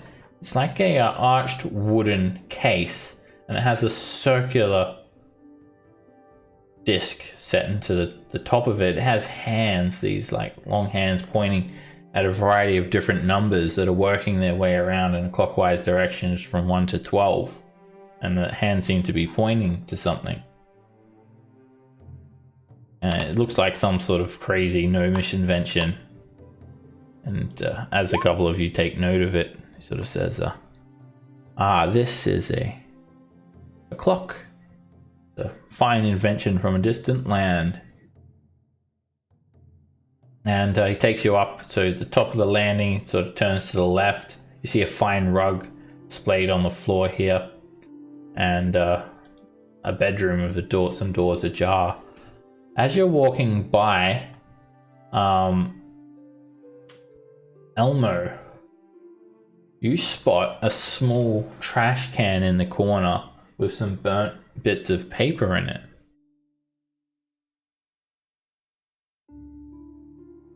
I'm gonna try to take a quick look. You don't notice this. Gaps. Like absently, just like glancing at it. Well, you don't notice this. Ah. Elmo notices it. Oh, never mind. Are you there, Elmo? Hello? I see him Adam, you okay? in the chat. He says yes. Also, what's your passive there, Craven? Passive perception. It's 16. You notice it too, Craven. Alrighty. Alright, you guys just walk by it, and Scarin just Yeah. sort of opens the door, and you see a fine bedroom with Anders standing there, and he sort of greets you all. Scarin greets you all and asks you to enter. Master Anders, I have some adventurers that you wish me to enlist. Oh, you see Anders here with a stuffed teddy bear in his hands, and he's sort of, as you guys enter, he's sort of like flying it through the air, like, and he turns around. Sorry, Adol, can you go and push the talk, please? It's that loud? Yes, Yeah. it's reverberating in the background. Just if you're talking, you can press the button and hold it, but if not, I'll ask you to remain muted, please, because it's I can't hear myself talking, basically. It's okay. All right, so what? Adol? I can't talk. You didn't go push talk. Yeah, just go on, push the talk. I didn't know. Sorry, Basically, you just put it on push to talk, and then if you're talking, you hold the button down and talk. If not, it'll just automatically mute you, just so we don't get that reverberation. All right, that's better. And Kaz is here. Hey guys. Hey, Hey. Let me know if I got backfeed. I'm in a car. all right. Well, let me know when you're here, and then I'll just sort of throw you in to what's happening. I'm probably about 30 minutes away from home, but I could talk throughout if you guys want to do that as I'm driving. All right. Well, it's probably best just listen in for now until you actually get here. Will do. I'll just go on mute. Okay. All right. So I just completely lost where we're at now. Scarin invites you all in, and he presents you guys to Anders. Anders has got like this teddy bear in his hands, and he's sort of like flying it through the air, like playing with a toy when you guys enter. And then when you guys enter, he quickly like grabs it and just throws it down like near the bottom of the bed. And he looks over at all of you. Ah, they're the ones. I wanted the other ones. What's this? Were you? Oh, go on. That's what he says. Were you giving the bear a special hug? What? That thing? Oh no, I just... one of the children must have left it on the ground here, and why I got quite furious that I saw it there. And a child's toy. I was just cleaning it up. Now, why haven't you bowed to me? And you address me as Lord. At the end of every sentence, you should say my Lord. Who has taught you proper etiquette? What's a lord? Forgive us, my lord. That's better. Now, Scarin, I asked for the other ones. Where are the other ones? The ones that came back from the haunted house. That's who I wanted. My lord, they are away at the moment. They are completing a mission for Elianta Fireborn, as you know. They're not yet back. Oh! But, from what I've heard, they are very capable themselves. Well, get out, Scarin. Go and clean up or something. I'll deal with them. Yes, of course, my lord. You are most welcome. And then Scarin just sort of walks out, closes the door behind him. And you look around, you see a nice bedroom here. There is a fine armoire against the northern wall. There is a personal bathroom with a curtained off section. A nice canopied bed with a footlocker at the base. Some finely stacked firewood next to an unused hearth. And Anders looks around. This is hardly a place for a meeting. Come out onto the balcony! Onto the balcony! And he sort of points to the northern wall. You see a set of doors open with a balcony with a few seats around.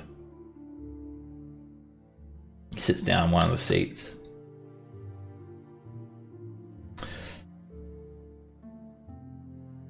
Come around.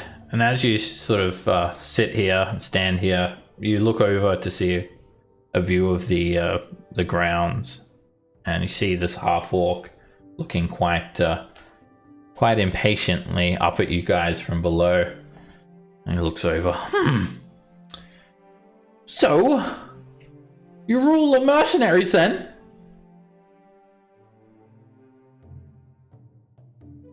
Yeah. Well, do you have any sort of qualifications? I used to fight with Bereza. I was taught by Laurent. Oh, you're apprentices of the other adventurers then? I'm Bereza's wife. Oh, well, I will admit I really wanted the other ones, but I guess you'll do. You can fight, and you look like a magic man, and what do you do, strange cow creature? He looks over at Craven. Just consider me a furry giant. I'm your cleric. And that haunted mansion group you were talking about, I was part of them when they went on the expedition. Oh! Well, I guess that's something. Yeah, I guess. So, I need a ship. Salvage for me. It's been spotted out at sea about 15 days ago, and I've had reason to believe it's a merchant vessel of mine. It's gone missing many years ago. It's recently been recovered, spotted at least, so I need people to go there, and there should be a nice reward for you if you can do this. I've organized some passage perhaps for a sailing ship, but there may be some dangers. The derelict ship has been floating out at sea for many years, and I'm not sure what sort of nasty things have made it into their home. So, would you be able to clear it out for me if there is some sort of threat on board? I mean, the reward is nice. It would help out our cause. These dangers you talk about, what exactly are they? I don't know. How am I supposed to know that? Anything could have been living aboard it. Some giant crabs? I don't know, fishmen? You're the adventurers, you tell me! Like you know what you're talking about. Well, there's another problem as well. You see, it's this other merchant. His name is Albrecht or something. He came here with that unruly-looking half-orc. He's claiming the ship to be his. Oh, was that the gentle orc we saw downstairs? Yes, he came here. Apparently, his master, Lord Albrecht, well, he's supposed to be a powerful merchant as well, like me. From Seaton, from the capital. He's saying the ship is his, and he has proof. I don't know what to do.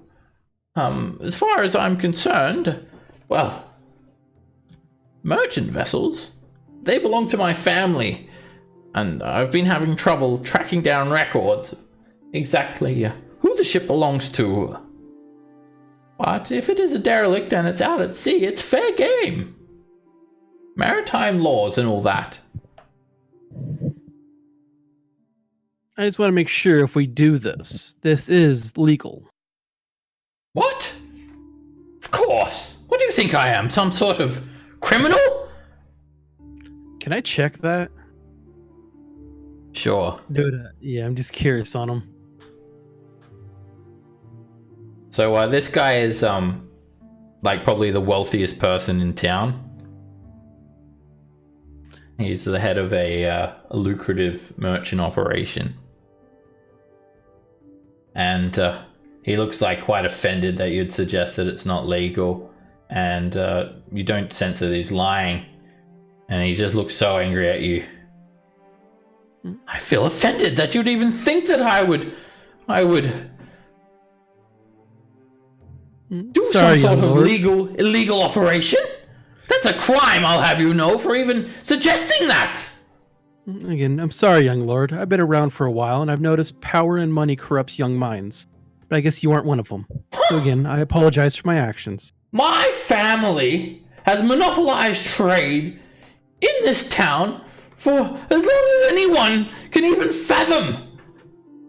And we've all done it through hard work and perseverance. My mother, she was the youngest member to ever be a part of the council.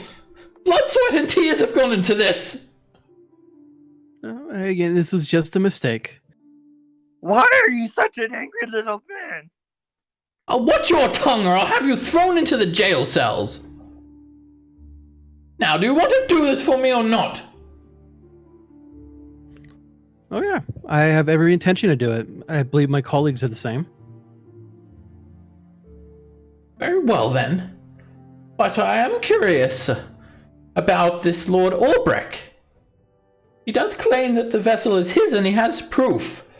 I don't want to take away a prize from anyone who is rightfully theirs, so I need to get down to the bottom of this. Scarron insists that the ship belongs to my family, but, well, you see, when I took over this enterprise, I found that I got a little bit confused and I may have misplaced a couple of paperwork, so I'm not sure if it really does belong to me. Would you meet with him and I for dinner, so we may discuss the matters further? I never say no to dinner.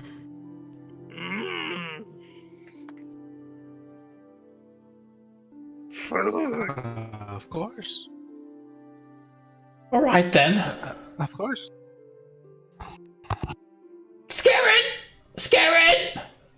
Take them down to the dining hall. I'll meet with you there shortly. Scarron comes in. Yes, Master Solmore. Please, right this way. And Scarron takes you guys down to the dining hall. Just head back down the stairs past that trash can, and you see a fine feast starting to be laid out for everyone. Scarron just patiently waits at the bottom of the stairs, his hands behind his back, and you guys can all take a seat here. A short while later, that half-orc, he sort of comes in and he takes a seat, and you just see other maids and servants sort of exit the room. Just a couple of guards standing around in the corners of the room. Alright, you guys take a seat. And I got left behind somehow. Oh, thank you. Yeah, me. Brula too. Well, I can't see anything. I recenter the map for you guys. Back downstairs. Alright, as you guys take your seat, a short while later, a man, he comes in from upstairs as well. And it's not Anders Solmore.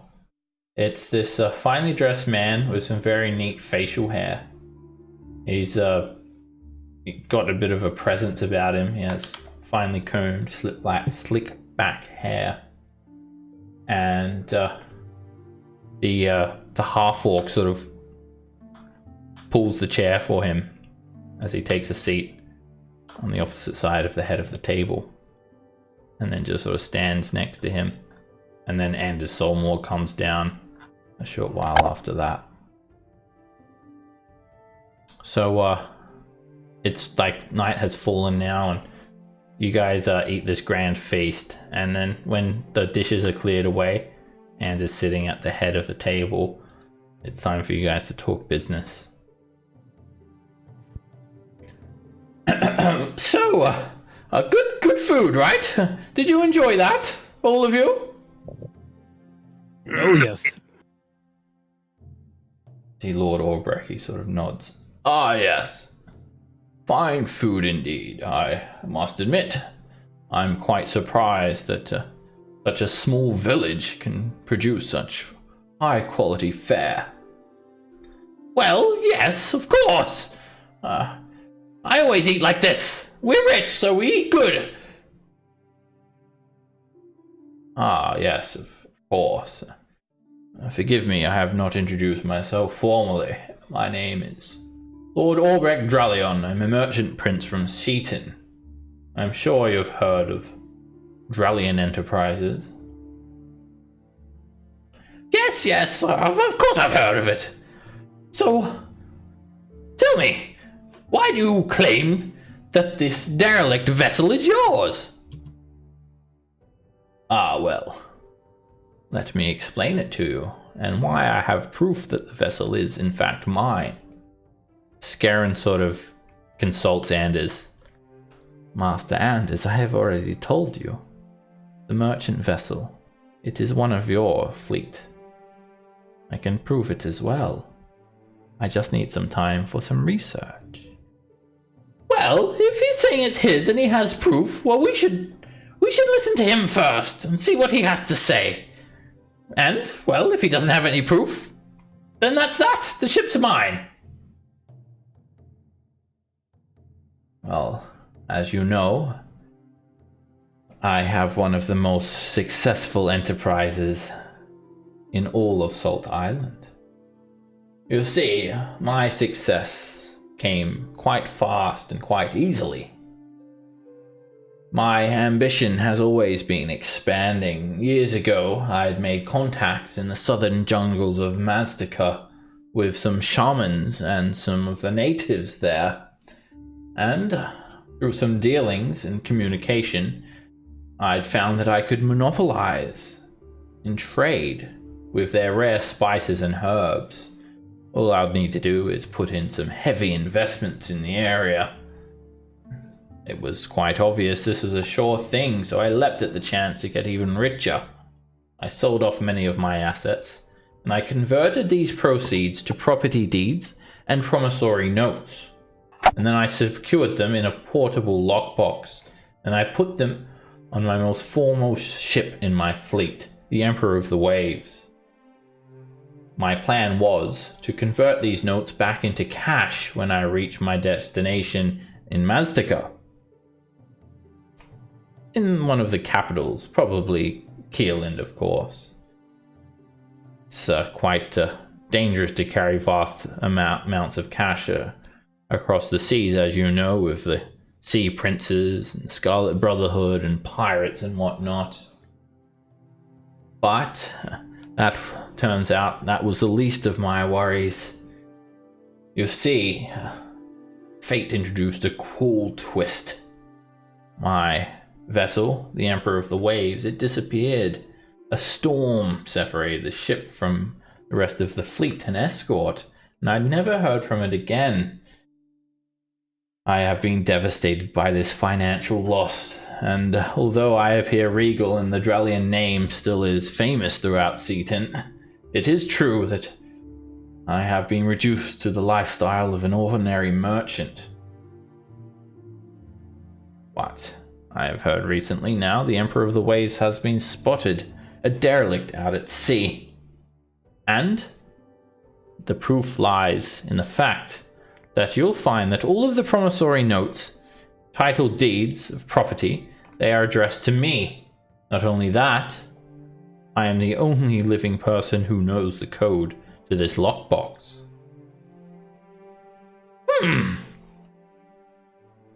And Anders looks at Scarin. Is this true, Scarin?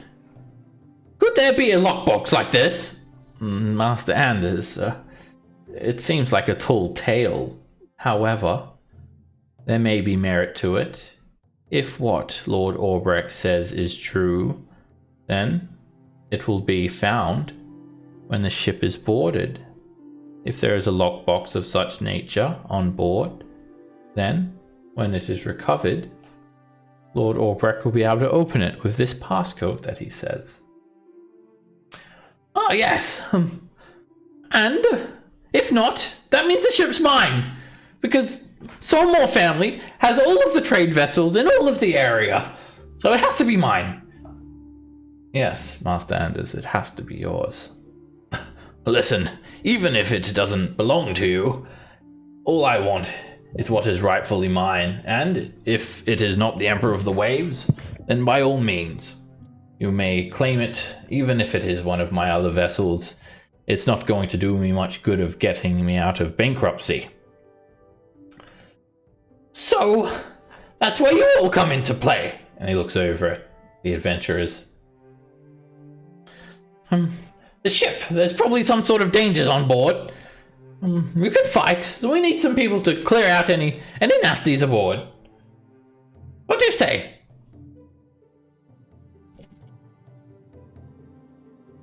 Yeah, that won't be an issue with us. Good. Very well then. If that's that, well then you can leave immediately. You're kind-hearted adventurers, by the way.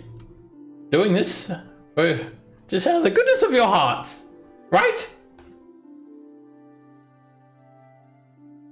Yes and no. You did mention a reward.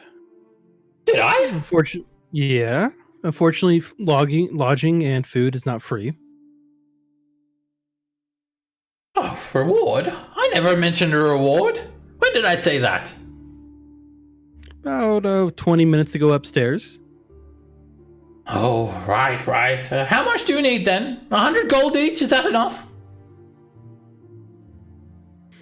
Dangers, food, supplies. Let's say 250 each. Lord Orbrecht sort of scoffs a little bit. That is a pitiful amount. This box, I can describe it to you in detail. The one that has my promissory notes. It's a blue metal box, magically enhanced. It's made of iron, and it bears my house sigil on it. If you can recover this, I'm willing to pay 10,000 gold pieces to anyone who brings me the box. Let it be known. Wow. What does this sigil look like? It has an A. It's my house sigil, and he pulls out this A, stylized A with like a ship in the background. He just pulls out like a house, like a little pin that he has, bearing his house sigil. Okay. We'll keep an eye out. You're being far too generous for them. They don't deserve that amount. While all due respect, Master Saltmarsh, this is only a small fraction of the wealth that is contained within the box, and I think it is certainly a worthy reward for anyone who can bring it to me. It is my entire livelihood in that box. In fact, I've already organized ship passage aboard a sailing ship known the Soul of Winter. I've recruited some dwarves to sail these adventurers over to recover my box and my ship, and they can leave immediately. In fact, I've also given them some supplies. That is, if you're willing to leave right now, of course. Of course. Craven, is that a lot? That's a hefty amount, darling. Oh, okay. We can do that. Very well then. Well, I have some goods for you all. You'll find it aboard the ship waiting for you. You'll go to the Soul of Winter. It's parked up at the docks It's anchored at the docks near Ingo the Drover's house, if you know where that is. The captain is one Wolgar Windrune. She'll be expecting you all. Now I will stress that the dwarves aboard the ship are sailors, and they will not be assisting you with this recovery mission. They're by no means fighters. You understand this? I have not paid them to do any fighting, just to simply sail you to the derelict and sail you back.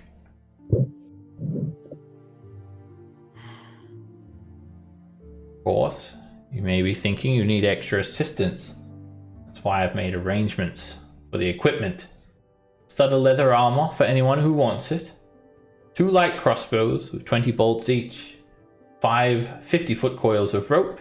2 grappling hooks to get aboard, of course. 12 torches to light your way. 2 healer's kits in case you get injured.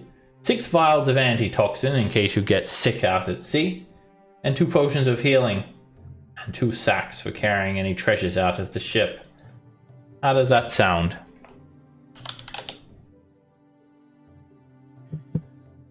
It sounds almost too good to be true. And some ale, please. Is that sufficient? I'm sure the dwarves will have ale, don't worry. Just checking. Alright, so you guys should already be armored up. If anyone wants that leather, then he'll provide it. I don't think you guys really need it. 2 light crossbows, all that stuff they just mentioned. So I'll give you guys a little handout, just an extra one. It's like party loot V2. This is just for the loot that these party members collect. Does someone want to take control of that? Laurent? Sure. Or as I should say, 3-eyed owl. Alright, I'll give you just this handout here, just to keep track of what these party members procure.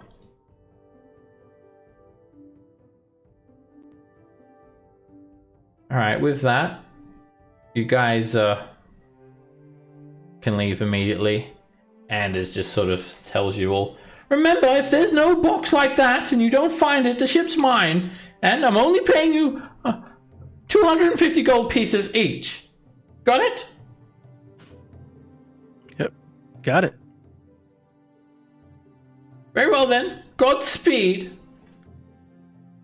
And you guys leave the mansion and head over to immediately to Ingo the Drover's, or at least the docks near Ingo the Drover's house. Alright. I'll snag those 2 healer kits. Those will be useful. Find that box. Right? Get a catapult for Bearzer. Or Brazier. I don't know why I always say Bearzer. That's how I say it, Bearzer. That's why. Because that's his name. Leave me alone. My God, brain's the fried. cleric's been alone for so long and he forgets his best friends. Yeah, no shit, right? My best friend's a tree now. Or, I don't even know what my best friend would be. Yeah, Yeah. Well, I did find God again, so maybe that's it. Bears always complained that there wasn't a cleric. Oh, God. It's going to be on my tombstone. Not a cleric. Alrighty, so you guys head down to this dock here, and you just start traveling sort of downwards. It's a bit of a slope near this sheer rocky cliff face, and you see a couple of ships anchored at the end of this docks, and you see a heap of stubby dwarves loading up a sailing vessel where you can see the name Soul of Winter painted along its side. And the dwarves are just tending to rigging, loading the ship up. And you see they're all male dwarves, except for one red-headed dwarf who sort of stands out among the others here. She sort of just seems to be watching everyone load this sailing ship up. And a couple of dwarves sort of push by you as you make your way down onto these docks. as you're here to board the ship. One of the dwarves pushes by you all. Pardon me, coming through! And they're whistling and singing, and they're just like loading the ship up.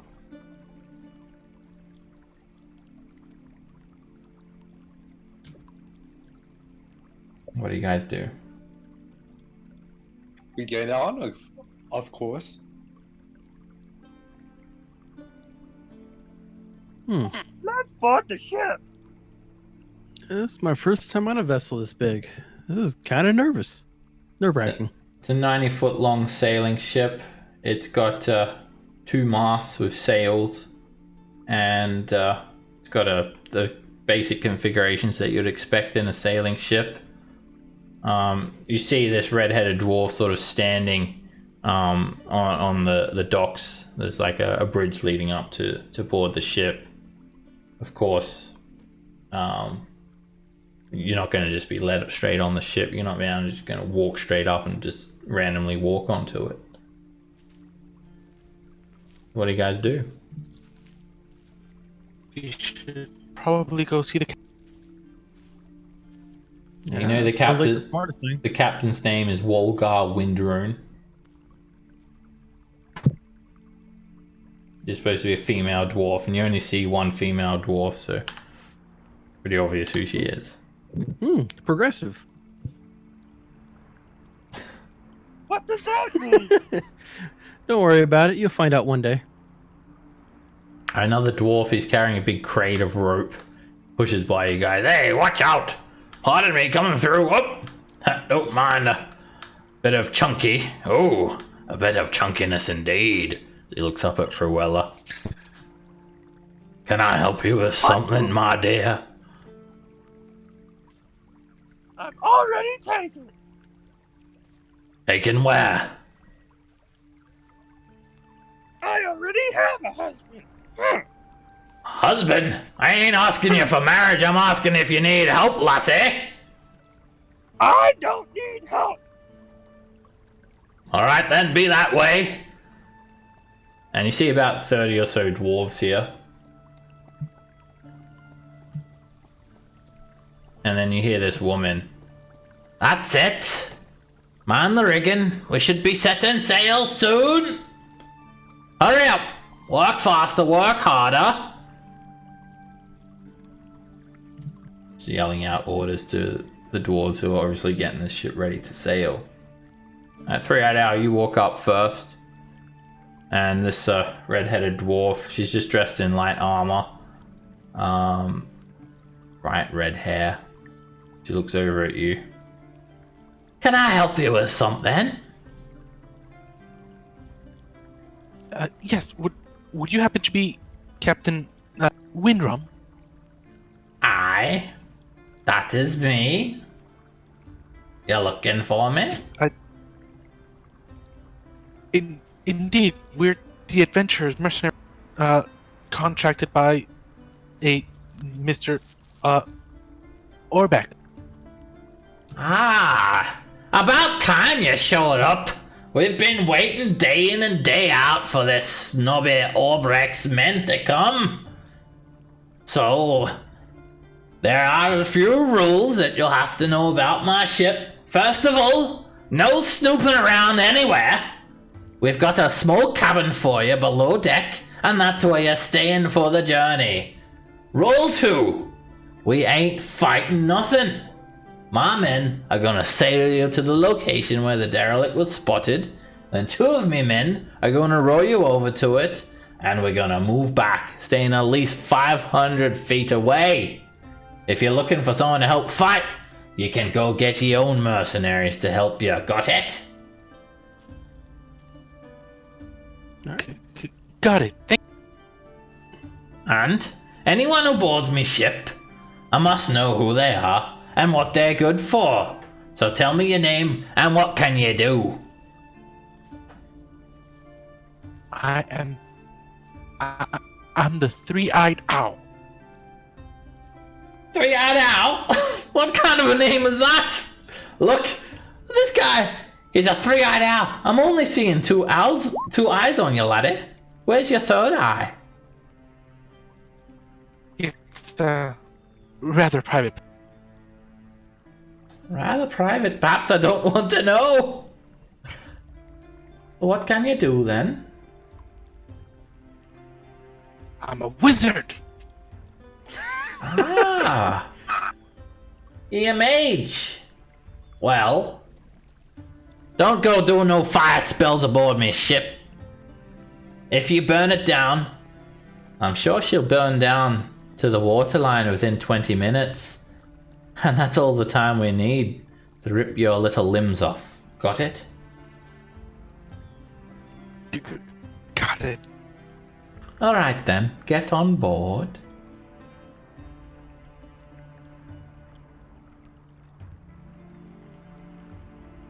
Ah, and who are ye then? You look a little bit elfy. Not a half elf, I see. Yes, my name is Almo. I have a great axe and a chain shirt. What I can do is swing it around and drink plenty of ale. I hope you have plenty. Ah. Are you drunk? Of course. Actually, no. I of course not. This is a mercenary mission. Why would I be drunk? You got a bit of a goofy voice about you. Are you sure you know how to swing that axe? If there's any enemies, you'll have to find out. Well, don't go swinging around at the rigging. I don't need you to be cutting down any masts. You stay below deck, and when you need it, we'll call you up. Get on board. Of course. What's this? Is that a dog or a cow? Has no one ever seen me before? I'm not even gonna explain, 'cause there's no point. I can heal your men when they're injured. That's what I'm keep. Hey, whoa, I don't need your whole life story, alright? Get on board.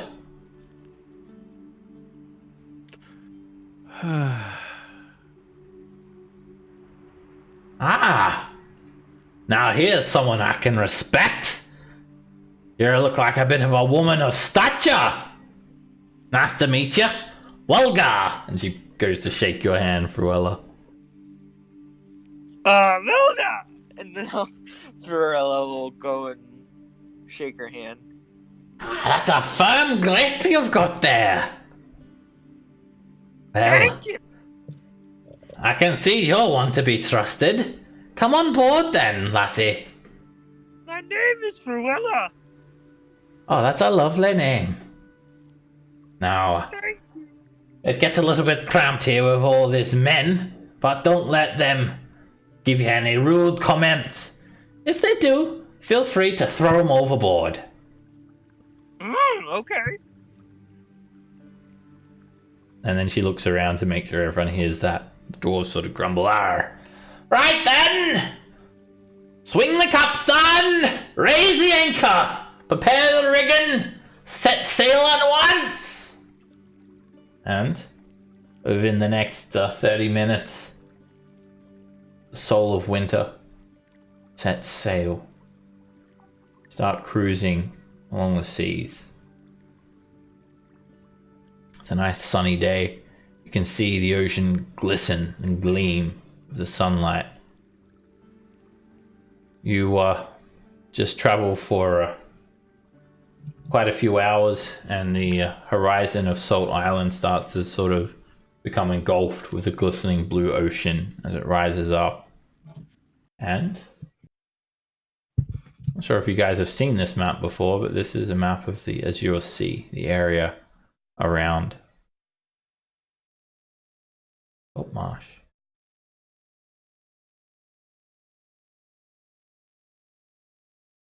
What's a bosun? Bosun? It's like carpenter. Okay.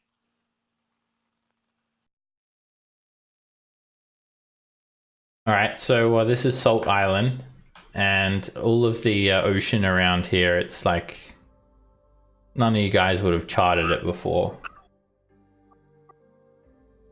So let me just grab like the party token. But when you guys get your own ship and you can like explore and stuff, obviously you'll need to discover all of this uncharted area. So I'll just grab a party token just to sort of represent where you guys are on the map.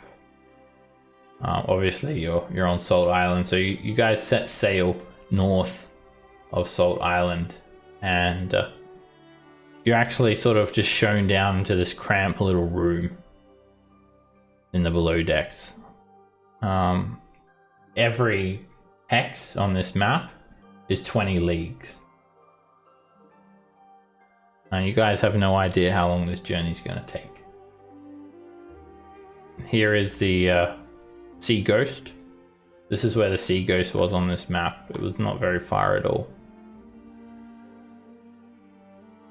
So as you guys get downstairs, are you curious to how long it's going to take? You don't know if it's like, this is going to be like weeks, months, days. You've not inquired at all. I'm kind of. You're just sort of shown to the below decks, just put in this cramped little room and told to stay there, basically.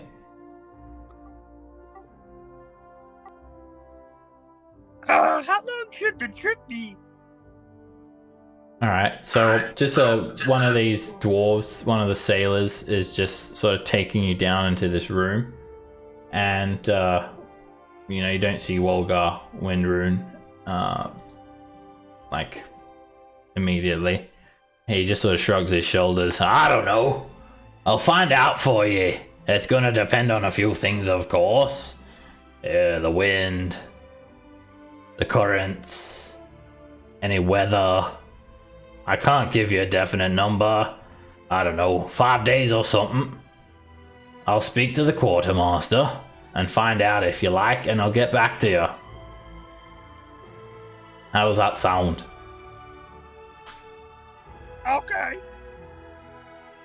Alright, so you guys are in just the tiniest little cramped room in the Soul of Winter.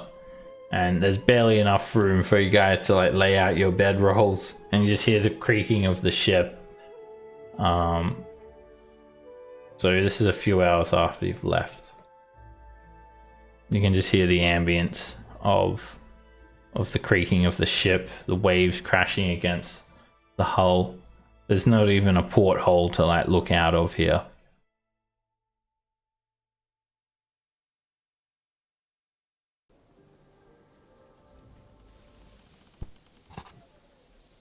There was about 30 or so dwarves, and you guys are just told to like wait here. There's like one bed, and there's like 4 of you all. The bed is like not even tall enough for you guys, so you're like laying out bedrolls on the ground and that.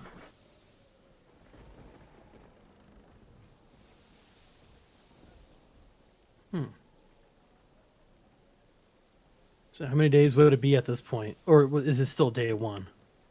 This is a few hours later, and again the dwarf, he's just like told you that he's going to be back and tell you, but he's just been waiting like 10 minutes now and he hasn't been back. He said he guessed 5, but he's not sure. I think we should speak to the captain. It's been a little while. I'm getting very parched. You're told to just sort of stay in this room and not to walk around or snoop around anywhere. A short while later, a dwarf comes knocking at the door. Hey, you in there? I'm coming in. And he opens, it's not even a door, it's just like a curtain. He sort of just pulls it aside. I just speak to the quartermaster. The journey is going to take about 6 days, given there ain't any setbacks. Now, we'll bring you food and water. We've got some fine cooks aboard this vessel. Until then, you need to stay in here No wandering around. Got it? Got it. Do we have to be like in here, or could we like walk a bit outside? I've told you've got to stay in your room. We're busy manning this ship, and we can't have you all wandering around getting in our way. That won't be an issue, but we do have some healthy-sized individuals. Would it just be fine enough if we move over to the room next to us? That room? Yeah. No, you cannot. That's our drinking room. Now listen. Alright, I understand. It's cramped in here. You're shoved up against the hull of the ship in this tiny little room.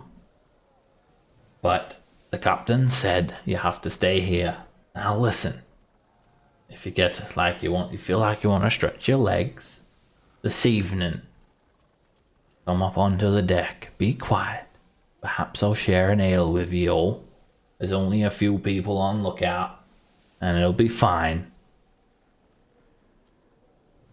Does that sound alright then? It sounds acceptable to me.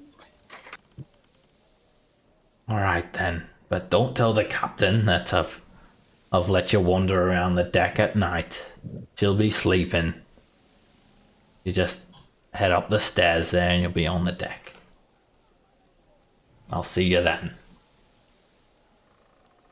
Okay. Alright, you guys just sort of mill about here, and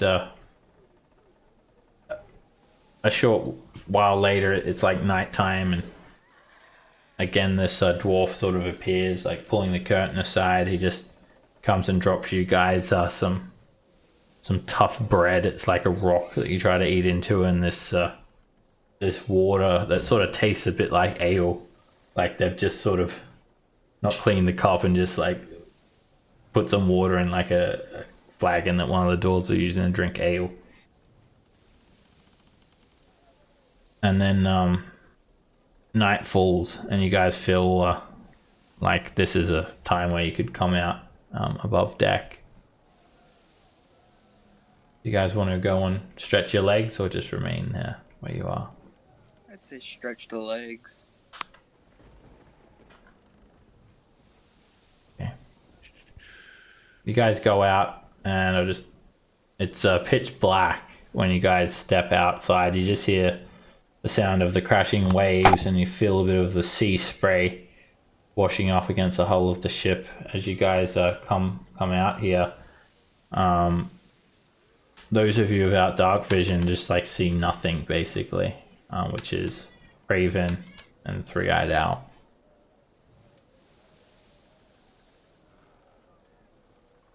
You step out onto the deck of the ship.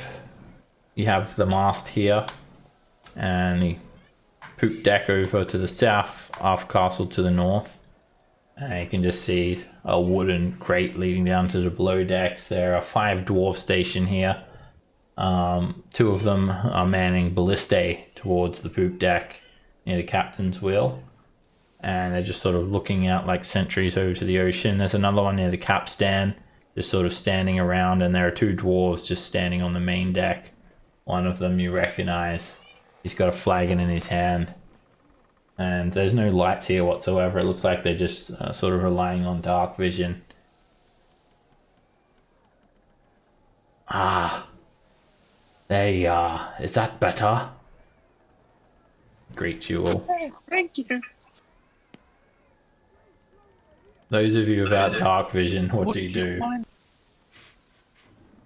Would you mind if I cast a bit of light? Oh, I don't think that would be a good idea, but... Aye, if you need light, it's better than you going overboard. We don't need light because our eyes are used to it, but should be fine. I'll take out whatever's in my pocket, a coin or whatever, and I'll cast light on it. Okay. Now you can see the sleek deck of the ship illuminated with this light blue glow.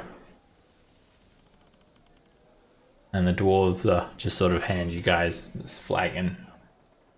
It's only rot gut, but it definitely quells the belly. Another dwarf is just smoking a pipe. You look a little green. And he looks at Craven. You're not used to the oceans? No. I prefer the land. I could use some of that rock gut, though. Alright, it looks like Kira's here now. How you doing, Cos? Yeah. I am in. Yes. Alright, so we're like over with the other NPCs. And I believe you're going to control Oceanus.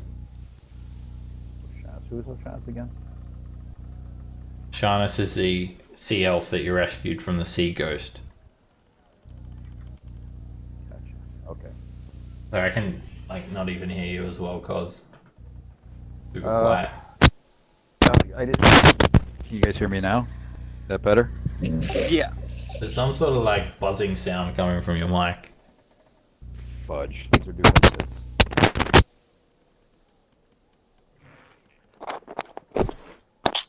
Okay. All right.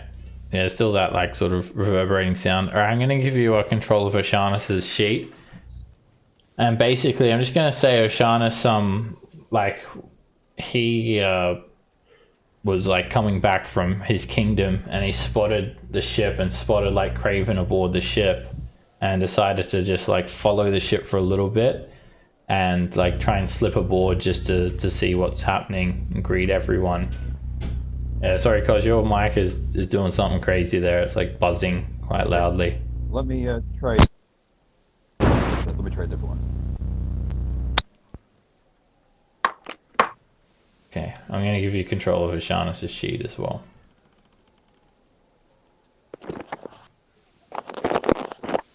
Is this better? I don't know, I can still hear some buzzing when you're speaking. So when I talk, it's crap. I don't know what that is. Did everybody else hear that too?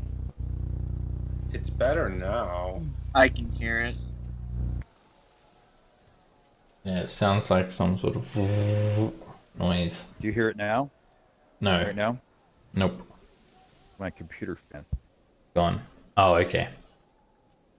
All right, Yeah, that's better. I'll put myself up. Okay. All right, or you could try the voice sensitivity, turn that down so it doesn't pick it up. Either way. All right, as you guys are standing around, Oceanus, who, let me give him some vision. He sort of just like slips on board, and the dwarves sort of turn around. Ah! And like you see some dwarves towards the poop deck, armed with like armed with these ballista that are on these like swivel posts. They immediately turn around and point it at you, Oceanus. And the dwarf guards that stand here, they draw battle axes. What's the meaning of this? Who are ye? Identify yourself. Yo, dudes, I'm Oceanus. Get out of my way. I can't remember how I spoke. You say get out of my way? I don't know. I'm trying to remember Oceanus. I do not remember him for some reason. That's alright. What We'll else just do you... Give me 10 second. That's alright. We'll just skip over this because you weren't here to like hear what everyone's been doing. Just presume that you just present yourself as Oceanus, your friends of these adventurers, and just what I said before. You've been following the ship to. Okay. Yeah. Sorry, Yeah, cause I you. will say. That buzzing sound, man, it's killing me. Are you able to like Okay. fix that? All right. It's good. No, it's got to be the headsets. Damn it. Let me try one other one. I got a third one. Okay. All right. So anyway, these dwarves, they look to everyone else. Does this Sea elf speak truth? You know Last him? headset. How's this sound? That's good. It's fixed. Oh, perfect. Okay. Yeah, he's with us. We weren't expecting an extra mouth to feed. How can we tell the captain that this stowaway is going to be joining us?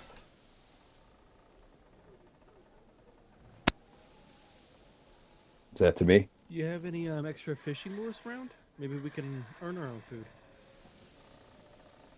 I can fish? You can fish, sea elf? Yes, I can. No offense, but how are them scrawny little arms of yours gonna pull out anything big enough to feed us? I can do anything. What you watch? We'll get fish. Huh. Well, I don't think the captain's gonna be very happy if we wake her up at this hour to tell her we've got a stowaway. And I don't think she's gonna be wanting any fish at this hour either. So, I'm gonna have to ask you to go swim down with your other relatives down there in the ocean. And come back in the morning. That's pretty amusing, but I actually am with this party here. So as a group, we're kind of stuck together. You know, like lichen on a stone. Alright, as you're discussing this, suddenly you guys just hear this like coming from the poop deck to the south side of the ship towards the stern. And one of the dwarves sort of comes up to the railing here and he grabs onto the railing. He looks like there's something wrong. And he looks down at you guys. He's like 8 feet above you all. And he goes to open up his mouth. When he opens up his mouth, blood just pulls out of his mouth, falls down onto the deck. And you look up and you see he's got a spear stuck straight through his neck. And he just falls down onto the ground. That's not natural. You realize that's not supposed to happen when people talk. I'm saying it very much like a sea elf would. That's not natural. And then suddenly, like, you see another spear just hit the deck next to the other dwarf armed with a ballistae. And you look over to the port side of the ship and you see climbing aboard are these fish-headed humanoids. There's 2 of them on one side of the ship. They're climbing up. And on the other side of the ship, there is one. They have these sort of shark-like faces, fins, and spears. And you recognize their heads from the dummy that was at the lizard folk lair. Sawagan. They're armed with spears, tridents, sharp, shark-like teeth, slimy green skin, frills jutting out from gills, and the dwarves just yell, "Sea devils! We're under attack!" And also, I'll just note that Oshanis, being a sea elf, Sawagan are like your arch enemies. Like, there's no thing that each other hate more than one another, sea elves and Sawagan. But the ship is being boarded by these creatures. And one of the Sawagan, so this dwarf, I don't know why it's not showing him as dead yet. He just drops dead, just falls forward and crashes onto the deck of the ship. I laugh at him. You laugh at the dwarf? No, I laugh at the Sahagan or Mahogany's. Oh. I'm saying this dwarf falls forward onto the ship no, not. with the spear sticking out of his neck. I laugh at these. Okay. Alright, he sort of runs onto the deck. It's snarling like crazy. It has just some like shell sort of jewelry on, like a couple of spike clam shells and that. It's not armored though. It's just wearing a couple of bits of leather and whatnot. Carries a spear in its hand, and like it sort of comes up to the railing, snarling, and it just like sees some of these bloody handprints on the railing, and it just sort of just start licking the blood off the railing. And it has this crazed look in its eye. It turns over to the dwarf who's trying to swing the ballista around towards it, and it just throws the spear at the dwarf. And it sticks into the dwarf's arm. Ah! He yells out, and then the Sahuagin sees blood drip down the dwarf's arm. It starts snarling like a rabid dog. It runs over towards the dwarf, and it bites onto the dwarf's neck, rips out chunks and tendrils of flesh. The dwarf grabs his neck, blood just starts pissing out everywhere, and the dwarf drops dead. The Sahuagin just eats him alive. Another Sahuagin. So you do pee when you die. Another Sahuagin, using their sharp claws, they just easily climb the 8-foot climb up onto the deck. And this one runs in and just tries to thrust its spear into Elmo. That misses. And as it misses with a spear attack, it tries to swipe a claw at Elmo as well. That also misses. And the Sahuagin ends its turn there. Alright, Craven, you're up.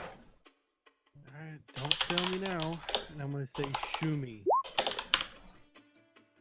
Alright, you've still got the Oh, he always had it. the fungus idol. Alright. You drop the fungus idol on the ground and yell out, "Shoo me." And suddenly this fungus creature, this myconid, just spawns from it. And let me see what we're going to get here. Alright, it's a pretty big humanoid creature.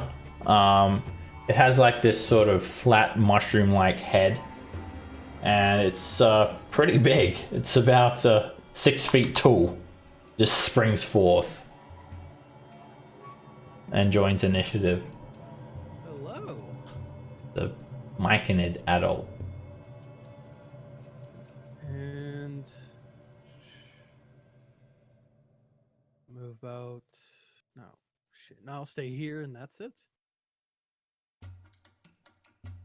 All right, this fungus creature, this myconid, it just sprouts forward, just with its rubbery fresh flesh. It seems to spring forward from this statuette, and it just looks around, and it sees a Sahuagin climbing up onto the port side of the ship, and it just tries to punch the Sahuagin in the face,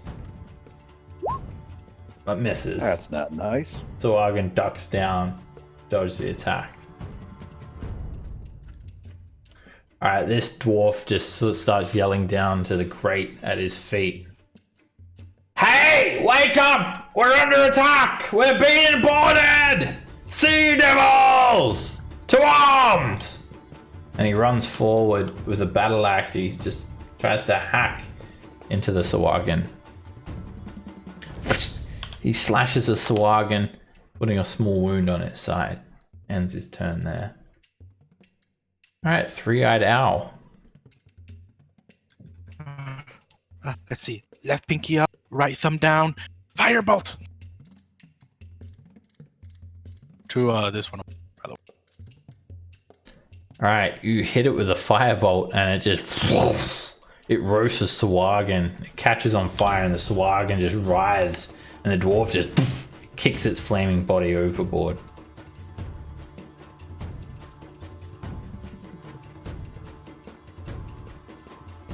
Cruella. All right. 15, 20. Am I able to attack that one? Yep, it's just like clinging onto the hull of the ship with its claws. It's like just about over onto the deck. Alright, so Fruilla will attack that one with Reckless Attack.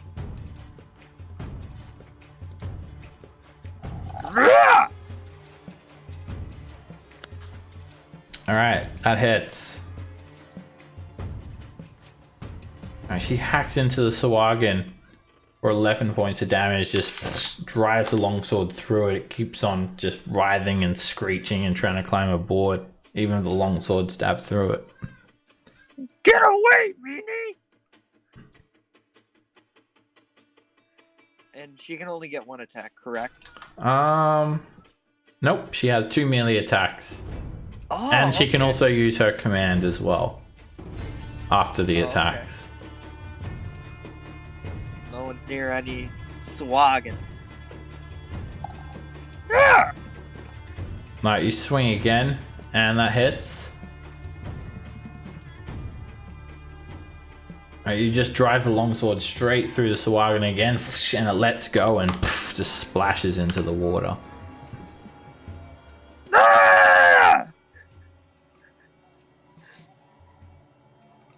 And then I'll end my turn right here.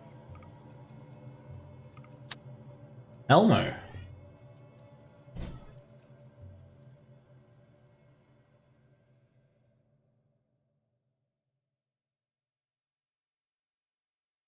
Oh, where is he?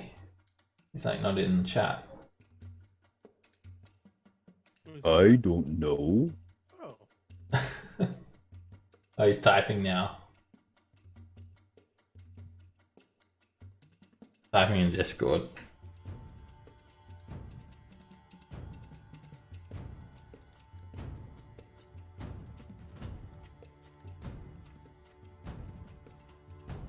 Skip turn. Alright, I'll say that probably not a good idea to just skip his turn, so I'll just take control.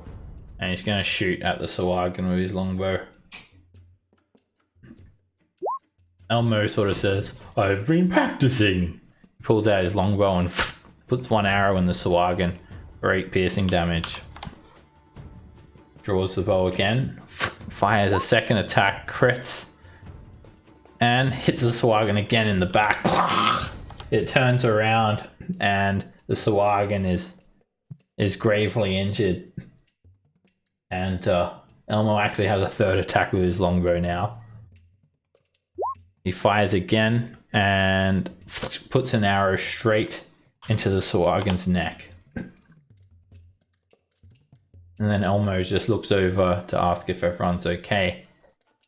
As you look out to the ocean on either side of you, you can see dozens of dark figures and almost these like fins, like shark fins, starting to surround the ship. And there looks to be like about 20 more Sahuagin in the water. Elmo sort of yells, "Get below deck! Protect the ale!" And this dwarf, he sort of nods, "Aye! I'll wake the others! I'll protect the ale!" And he runs below deck. This other dwarf, he sort of looks over. "You'll be damned if I'm not gonna stay here and protect her! Ready yourselves, there's more coming!" And this dwarf, well, he's dead. Alright, Sharnus, none have boarded yet, but there's like, they're all swimming around the ship. None are in view. What do you do? How many you said are swimming around this ship? It's hard to tell, at least 20. Oh, geez, so I don't want to jump in that on them. Okay. I'm gonna move forward here. Where did they climb aboard? Like when I was noticing, did they climb aboard a certain area, or is it kind of like carte blanche? They could come aboard. Some anywhere? climbed aboard the port, some climbed aboard the starboard. They could climb aboard anywhere. All right, then I want to go here, just to stay. Can I shoot? Like, let's say, look, I have a light crossbow. Am I able to try to shoot one? At the moment, you just see like fins and darkness. There's nothing like in range. Nothing you can really target at the moment. You can ready an attack, or when you see one pop up from the water. You know what? This wave cutter blade is what I was probably going to use for attacking. So I'll ready it with the wave cutter blade. Okay. Sharnus has this very fancy sword made from sharp coral blade that he's been practicing with. It was given to him by his king. Alright, at the start of this round, heaps of Sahuagin start to board. 3 board the starboard side, 4 board the port side, and 1 climbs aboard the bow, and another one climbs aboard the stern. Using their claws, they just dig in to the hull of the ship, easily hoist themselves aboard, and roll them into initiative. And Ashanis, you can use your readied action on the one that climbed up next to you. You take a swing, but the Sahuagin dodges out of the way. Alright, more of them, they just claw into the hull and hoist themselves up, splashing onto the deck. One of them just runs at Craven, and carrying a spear in its hand, it just lunges at you, trying to stab you, Craven. And it misses. As you block the attack, it just falls forward and tries to bite you. And it chomps you for 2 damage. It's just a couple of tiny little marks, and a tiny little pool of blood starts to sort of peer out of your flesh. But this sends the Sahuagin into a frenzy. It starts frothing and hissing, and it's like it just licks up whatever blood that it can get. And other Sahuagin near it also go into this feverish sort of frenzy. This Sahuagin, before it fully even gets up above the deck, as it climbs over, it just throws a spear at the closest dwarf. Not the dwarves! That whizzes by the dwarf, it jumps aboard, and it just sort of tries to claw at the dwarf. And it catches him, and he just chuckles, "Ha! 'Tis just a tiny wound!" But other nearby Sahuagin just get a scent of that blood. They start their gills start puffing in and out. And this Sahuagin, it goes to climb aboard and come in at you, Elmo. But it just immediately just turns its attention towards the dwarf, almost as if it cannot control itself. And it attacks with advantage due to its blood frenzy trait. Anyone who has taken some damage, these Sahuagin, they will have advantage on you. Bites into the dwarf. Ah! He screams. And then the Sahuagin just impales the dwarf. The spear stuck straight through his chest and out of his back. The Sahuagin just takes a massive chunk. It's like a shark bite. Just rips the dwarf's entire shoulder, cleaving straight through its light armor. Just eats the dwarf alive. Alright. Shit. This one boards. And, Zilch is here. Oh, yes. Although I'm having some display issues. Hold on a sec. But I am here. I've arrived. Alright. We'll, just to get to the next round of combat before we have you in, onto this fight. We're in the middle of a fight at the moment. You won't see anything because you're not here on this map, but you'll be controlling Melanie. I just have to figure out a way to introduce you as well. I fall from the sky like a comet. Doesn't that make? I'll say that you're probably going to be like a stowaway. So you'll be controlling the Three-Eyed Owl's wife, Melanie. Oh, cool. I'm Laurent's wife. All right. So this Sahuagin, as he jumps aboard, he just slashes at you with a spear, Ashanis.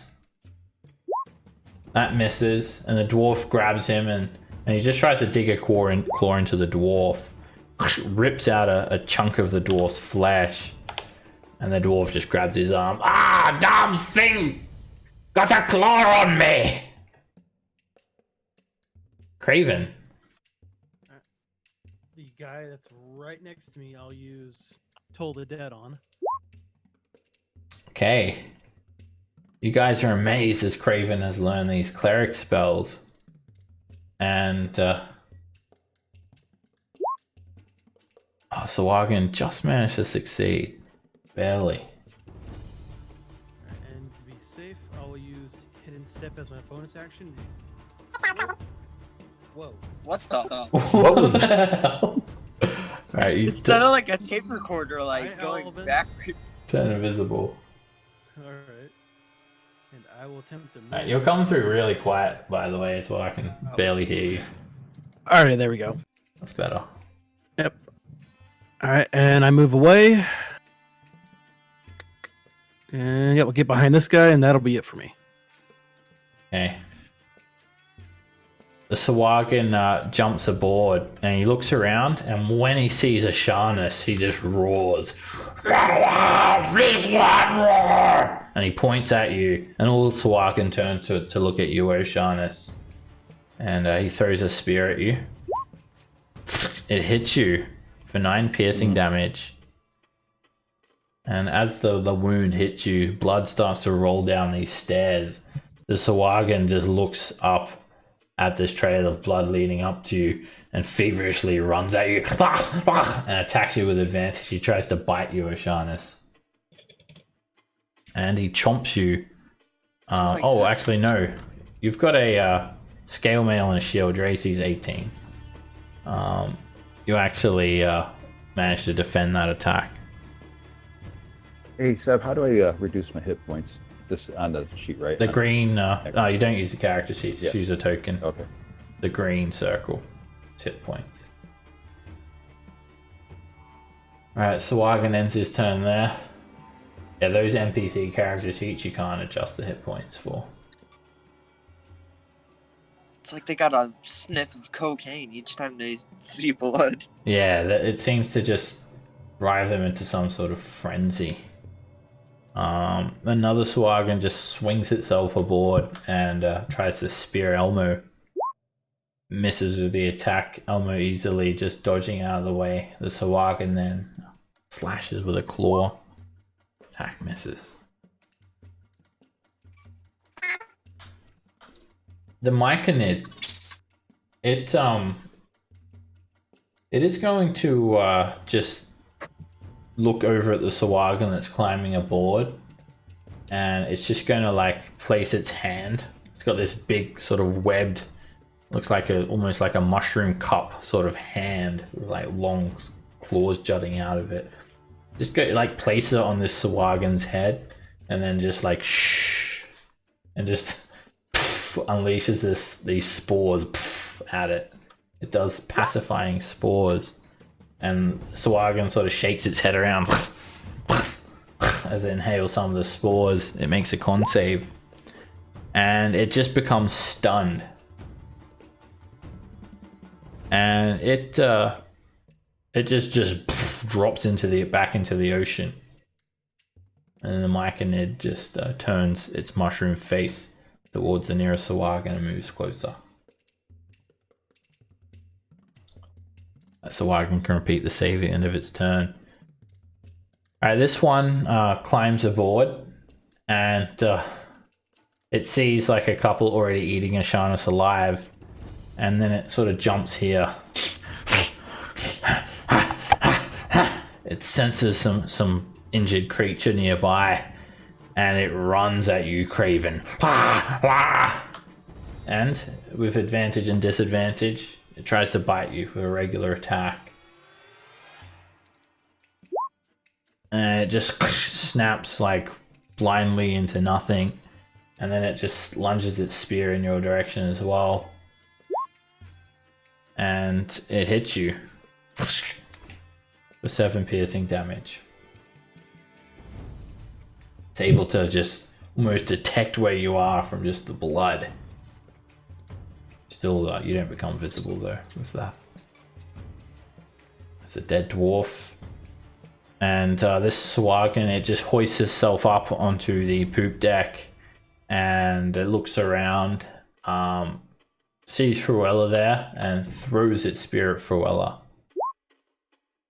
It hits her for 6 piercing damage. As the blood pools from that wound, the Swagan runs forward, picks his spear up, jumps at Fruella, tries to take a bite of her, and chomps Fruella for 4 piercing damage.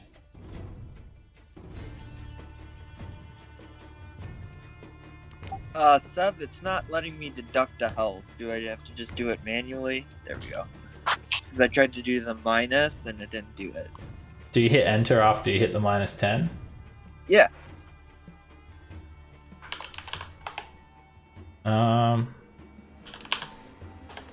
Not sure. It's working when I'm doing it. All right. Three-eyed owl. Is the three-eyed owl an invoke? He is not a specialist of any school. Again, he just was an apprentice until like a couple of days ago when he read one of these nether scrolls, and he just instantly boosted to a 9th level spellcaster without any study. So he doesn't belong to any sort of specialist school at all. Got it. All right then. He just learns these spells like instantly overnight.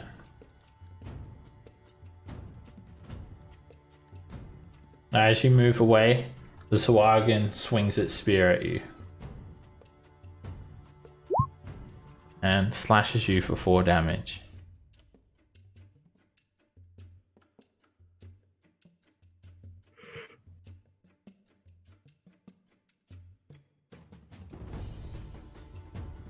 Oh, and I'm gonna. Sorry. That one does that for that. All right, I'm gonna. Magic missile at level.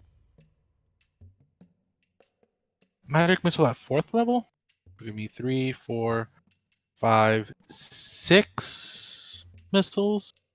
I'm gonna target these 3 here on this side.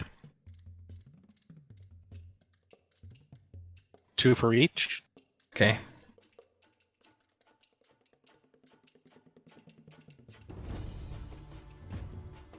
All right, you oh yeah, it doesn't let you select the level for some reason. Just adjust the spell I'll slot. do it manually. All right, you just send forward these 6 missiles, and then just each 2 missiles slam into the Swagan, ripping a chunk of flesh out of them, injuring them all, almost knocking them overboard.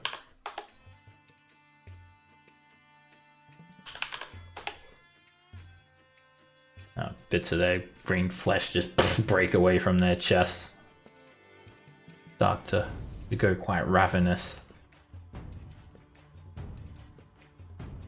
And then I'll go over here. Hide behind Emo. Okay. Fruella. Alright.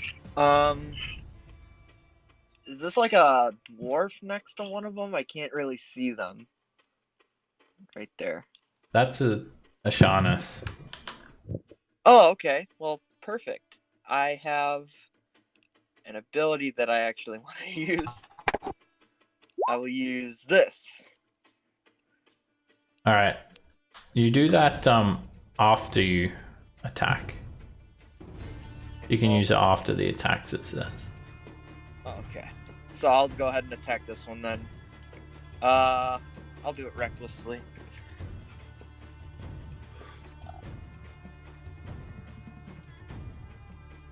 That's a hit. Alright, you slice the nearby Swagan for 13 damage, cutting a deep wound diagonally across it. Everyone attack!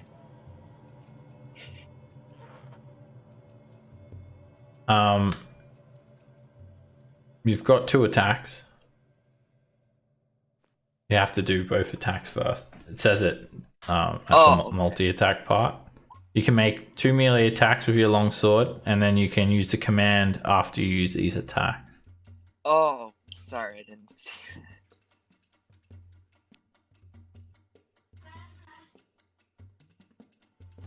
That hits.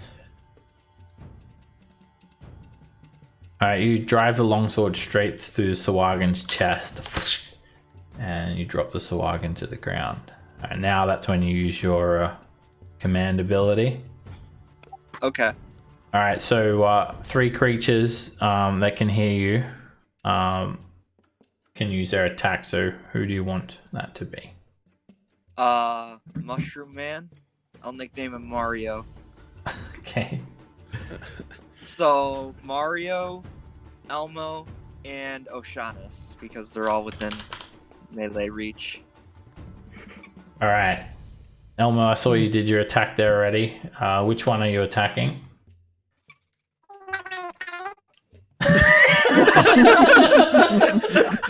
What the hell? What did you do? Your mic makes you sound like Alvin from the Chipmunks. Yeah, I was about to say the same thing. That is total roleplay. That is awesome roleplaying. Elmo's voice has changed from an alcoholic to a chipmunk. What Sawagan took his balls? Who did it? Elmo! Wait, what are you doing? Who are you attacking, Elmo? Tell us again. I'm going to try to. Oh, it's not working this time. Sorry, what? I'm hitting the one in front of me. Okay. Oh, Is it better now? It was, No, I like the that voice. chipmunk Go voice. back. We Go love the back. chipmunk Go back. voice. I like that voice. Go back to that voice.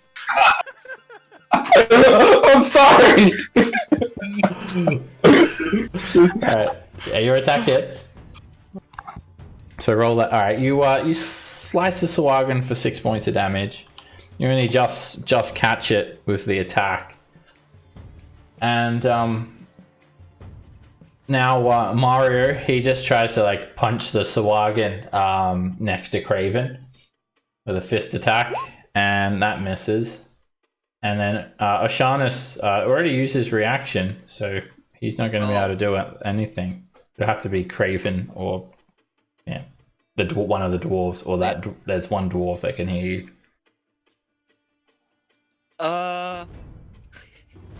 Craven, you want to go ahead and fist it? Oh, could I say that the dwarf can use it, or Sure. once I said that? All right. Alright, the dwarf swings. That's it! Band together! Die, beastie! And he swings at the Sawagan. You can tell the dwarves aren't the best fighters. No. Still, they all have a battle axe on them they draw. Okay, and any movement for Ella? Yeah, I was gonna move right here, and I was gonna say, "Don't worry, Craven, I have you." Alright, you sort of just stomp down, sort of just jumping. It's a good 8-foot drop there. So you need to make an acrobatics check.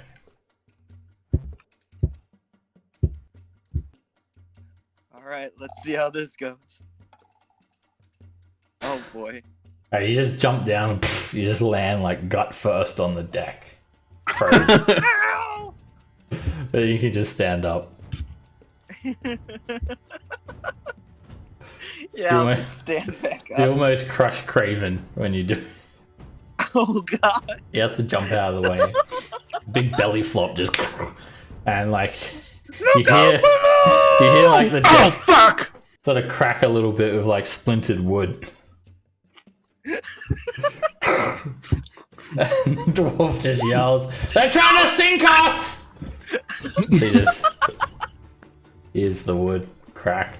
Alright, Stun Sawagan makes a wisdom save. And DC for Mario's spores. 11. He makes it. And almost at the end of the round there as well. Zilch should be in 2 seconds. Elmo. No worries. Okay, question. Where's his chainmail? I meant to ask you. He's got on studded leather for this trip because. Oh yeah, because it's like he was going on the ocean. He wanted to wear light armor. Oh, okay, that makes sense. All right, I'll take a swing with my battle axe. Okay. And also, I think you missed it before, but Elmo's been practicing with a bow, so he's actually really good at using a bow now. He gets like 3 bow attacks, special volley ability where he can like rain down arrows. Nice. Oh, okay. All right. That hits. I'll do that. Well, you've already done the battle axe attack now. Alright, you just drive the axe into the Sawagan's neck and it just, blood just sprays out and the Sawagan drops to the ground dead.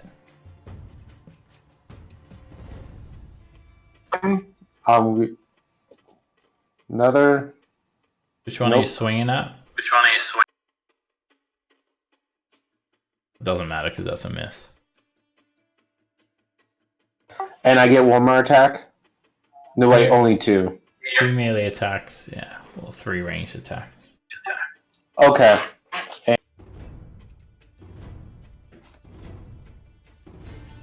The dwarf just roars and tries to just kick the Sawagan, he tries to tackle him. Just puts his head down and does like a head-strong charge at the Sawagan. And he just headbutts the Sawagan off the ship.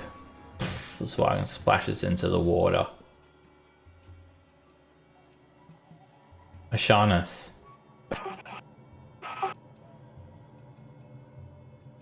So Ashanis has this special wave cutter blade. Now it's much stronger than a regular longsword. He can do 2 attacks as well. And he's quite heavily armored. He's got scale mail and a shield. He's been given this special sword by his king. I'll probably start with this one then. That hits, and you stab the Sawagan for 7 damage. And then I'll do it again. That hits for another 10, and the wave cutter blade it's like lined with shark teeth. It just rips through the Sawagan's flesh, ripping away scales. And do I get a third attack or is that just 2? Shannis has 2 attacks. Okay. All right. There. At the start of this round, 2 more Sawagan jump aboard. One jumps aboard towards the bow, and another one at the stern. And one of them jumps and mans the ballista at the poop deck.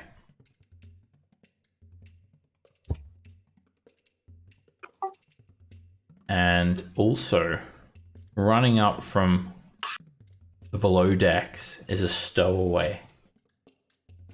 It's Melanie. She was hiding in the Three-Eyed Owl's briefcase. Yes. Yeah, I do love the smell of your drawers, my dear husband. I'll just give you a sight so you can see. Like, she's a southern type now. I've She made a is. character decision.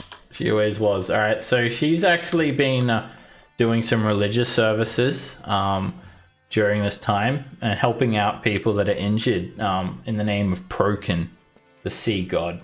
And so she's actually like being given like many clerical powers from Prokin, and yeah, she's actually a cleric.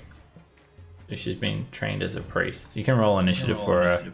Should have Okay. access to her sheet now. I still cannot see. Let me see what's happening with that. And there we go. I think I was. Wasn't centered. Okay. Alright, so yeah, you'll see she's got like a few cleric spells. Also, surprisingly, like Craven's actually become a cleric too during this time. So he's actually a cleric now. Wait, what? Yeah, Craven's an actual cleric now. He just sort of walked into the tavern like soaked with water one night, like didn't say like where he came from or why he's wet, and just tells you now he has clerical powers. Melanie joins on initiative count 11. Okay, so you guys are like going to do the salvage operation. You're here to like find a shipwreck, and you're going to be paid 10,000 gold for doing this mission. Just recover this box, and on the way to do this salvage operation, the ship that you're on now, which is a sailing ship called the Soul of Winter, it's come under attack by a Sawagan. You're out in the middle of the ocean. It's at night time. You've just somehow like crawled out of the Three-Eyed Owl's briefcase. You learn a few magician tricks. You learn a few tricks from Fernok back in Homlet, how to, like a contortionist. She used to work for Fernok as a magician's assistant. So I've been sawed in half my fair share of times. Exactly. Then I wink at the three-eyed. A special trick that you learned was how to escape from a briefcase that was locked. It's a good thing too, because I was running out of air in there. Yeah. And you just like, you unfolded yourself and came running up. Like an origami, just. Yep, so. Houdini. Sawagan, you've seen before, they're these fish monsters. And they seem to be like enthralled by the scent of blood. And you've It's got like cocaine.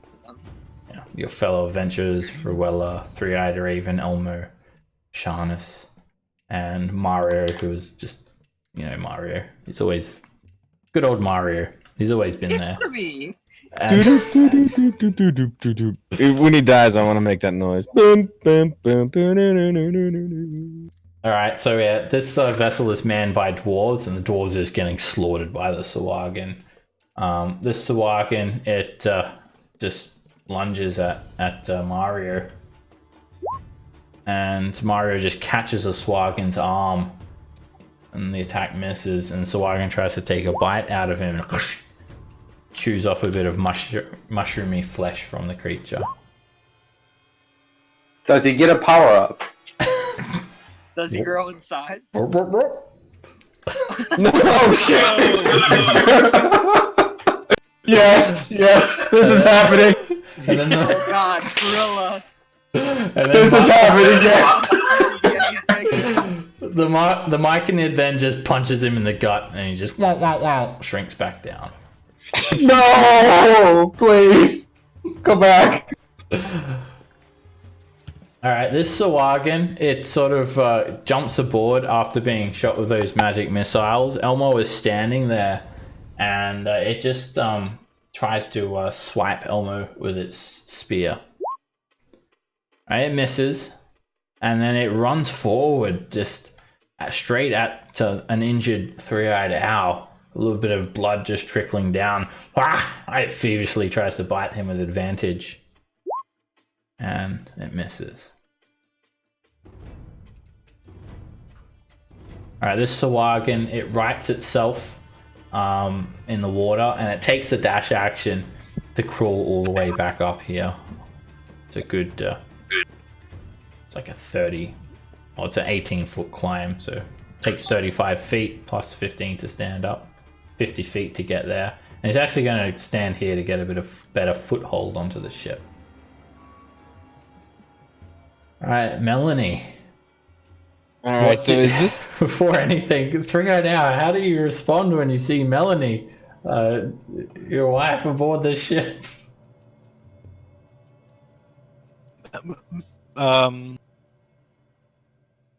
He stops cowering behind Elmo, and he looks up. Melody, I thought you were at home, taking care of little Brazier at the bar. Little Brazier can take care of himself. I had to come and make sure you aren't going to take no sea wives. You only got one wife here, and it's me.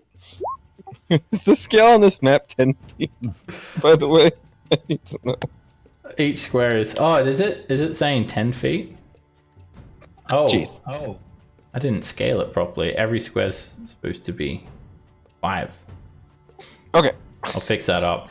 Probably going to help with people's vision as well, I think. Oh, That yeah, it did. difference. I can actually see the whole boat now. Yeah. Oh, much better. Well, it's been dark and stormy. Waves have been crashing over the ship. suddenly Melanie's divine presence she starts to glow, and Prokin just beams down moonlight aboard the ship. All right, I'm gonna blow a kiss to my dear husband, and then put up my holy symbol and declare, "In the name of Prokin, I'll make you all broken," and I'll cast Spirit Guardians. Alright, the holy symbol of Prokin is a trident. So a heap of holy looking tridents start to swirl around you. Can I also say there's some like little spiritual octopi in there, just like going to town? There is spiritual octopi with their tentacly hands are just sort of like ninja stars just whizzing around. Like little baby octopus. Exactly. Like little shuriken baby octopuses are swirling around in there. They look delicious. And they just start shredding into everything. No, Forella's trying to Forella. jump off and catch them in her mouth. No, Forella, don't eat the spiritual embodiment of my god. And then you realize as well, like, Forella, like, oh, who is looking after little Bereza? And you just realize he's just, like, left him at home. Jesus. Like a Home Alone, Home Alone style. I think I'll just chill there, I think. With my little fish dance party going around me like the SpongeBob episode. I know, past turn. Alrighty. Craven. I just realized when you do that, you have to designate creatures that you can see to be excluded from that Melanie. I can see Fruella, Craven, Mushroom Man. Craven's actually invisible at the moment. Oh. Well, sorry, Craven. Alright, yeah. It would make sense that you didn't know he was there. Yeah, I popped out. Like, Craven, make a wisdom save. Alright, as Fruella's trying to, like, catch these little octopus in her mouth, you sort of look around, one of them just like sticks onto your face and just starts suckering your face for 8 points of radiant damage. Hell, I exist, guys. And then I am not a joke. come back into existence, Craven, like everyone can see you again. Wait, where did the druid go? I'm gonna go to Solitude after this. Oh, sorry, I didn't see you there. Just avoid the piranhas. By the way, I'm loving the southern accent. Yeah. Shit. I'll use Toll of Dead on the one on Forella. Alright, again, Craven uses another cleric spell. You guys have seen such a change in him being able to use cleric spells now. It's a cleric. And the Sawagan just, its flesh becomes quite sort of dry, and these like riddling veins of necrosis just spread out all around it. Need some lotion. And I'm gonna move back so I can get out of this radius.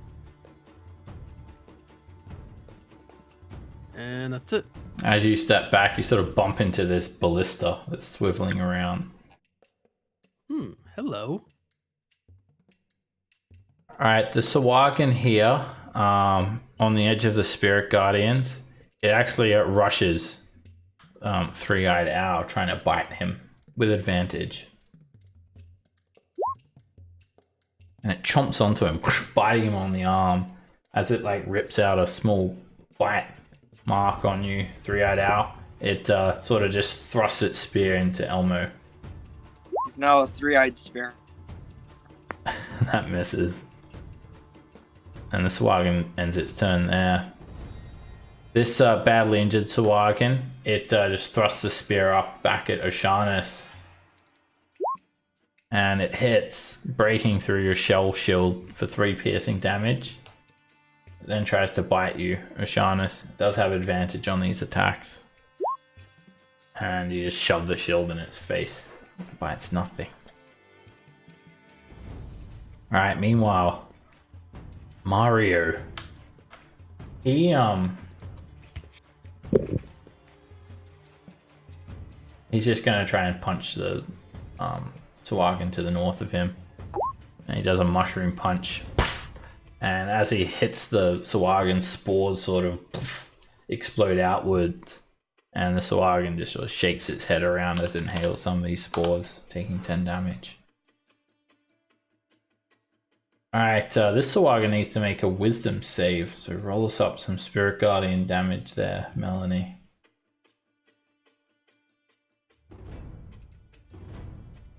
Yes, 1 second. Sorry, it's a weird character sheet.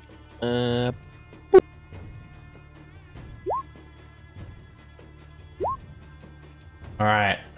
Oh, why is it not showing the DC? What's your DC? 13. 13, yeah.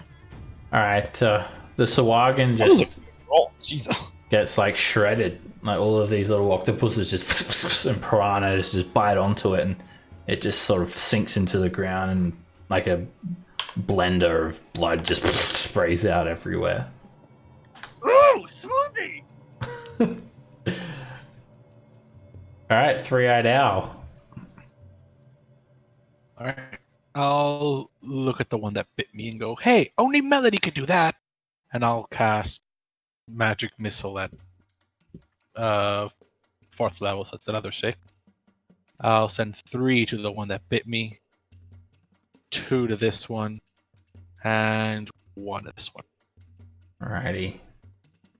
You shoot Magic Missile sort of up above, and then they just sort of spread out. And 3 of them just smash into the Sawagan, breaking limbs off of it and sending it like flying into the corner of the deck. 2 of them slam into this one, injuring it quite badly, and then 1 just trickles over and slams into that final one for 4 damage. And again, you just literally like read this scroll, and it's almost like you gain like sorcerer abilities, but still very much a wizard. Learn them overnight. The Sawagan grabs the ballista, and it starts to aim the ballista. And it's going to aim it at you, Craven. Just out of the reach of Spirit Guardians, unfortunately. It aims it. It's already loaded, but it can't shoot it this turn. Takes 3 actions. 1 to aim, 1 to load, and 1 to shoot the ballista. Getting ready to shoot it next turn. Alright, Fruella, roll. You can roll 1d6 at the start of your turn to recharge your command ability. If you get a 4, 5, or a 6, it recharges.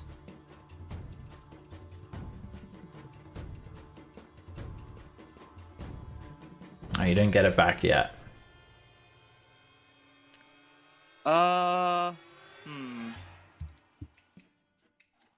Moving here, would that be 10 feet of movement? Because there's like a little railing there. Yeah, I'd say that's difficult terrain. Climb over the railing. Alright. 15. Hello, Mr. Fishman! So I'll attack recklessly.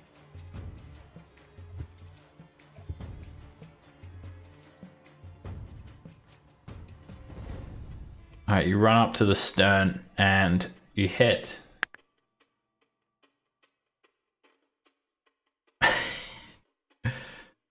The Sawagan turns to swivel the ballista over and point at you, and you just cleave off both of its arms at the shoulder. The Sawagan with these like bloody stumps just starts spraying blood around everywhere. The ballista is just swiveling around with its arms still attached to it, and then the Sawagan just the ballista hits the Sawagan and knocks it overboard, killing it with a single attack. Jesus, I don't have any more movement. I can throw a javelin. I'm gonna throw the javelin at the one in front of Elmo. Okay. Yeah! It's a miss. It just sticks into the deck. Aww. The ballista's still just swiveling around with the arms attached to it. Alright, the Sawagan, it climbs back up and into the Spirit Guardians. So it makes a wisdom save. And the spirit guardians are just like slowing it down. Alright, it gets slightly shredded.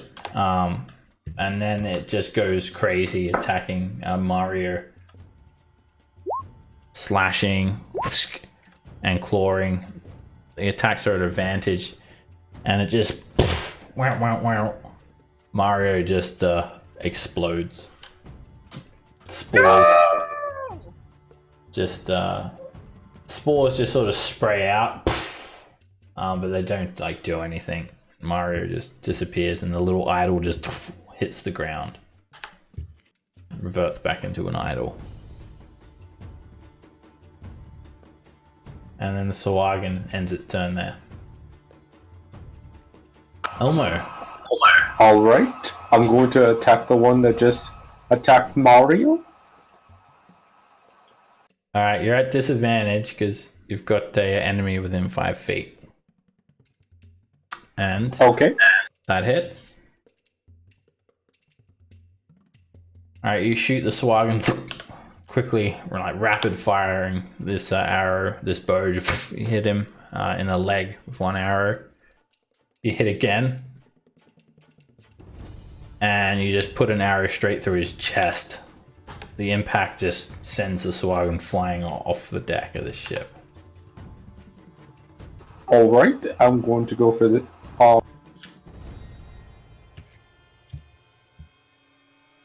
this one? And that arrow misses. The arrow just whizzes by and splashes into the ocean. Alright. That'll be my turn. Alright. There's one dwarf left aboard the ship. Ah! He just swings his axe at the closest Sahuagin and slashes it quite badly for 9 damage. He ends his turn there. Ashanis.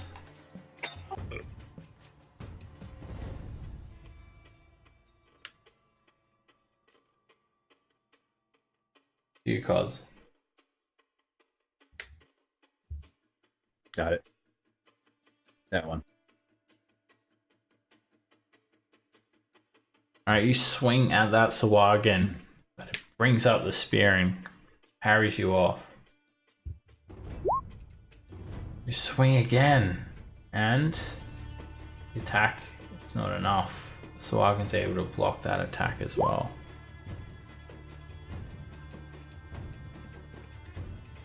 The Sahuagin that's just climbed aboard the bow, he jumps on top of the capstan and tries to spear the dwarf in the neck. Spears him for 5 damage, and then just goes to grab the dwarf and grabs onto his neck and just rips out the dwarf's throat with its bare hands and just stuffs the tendrils of flesh and blood into its mouth and just chews on it, and then jumps down next to Ashanis. At the start of this round, 2 more Sahuagin start to board the ship. 2 on the starboard side, 2 on the port side. They just keep on coming, launching an all-out attack.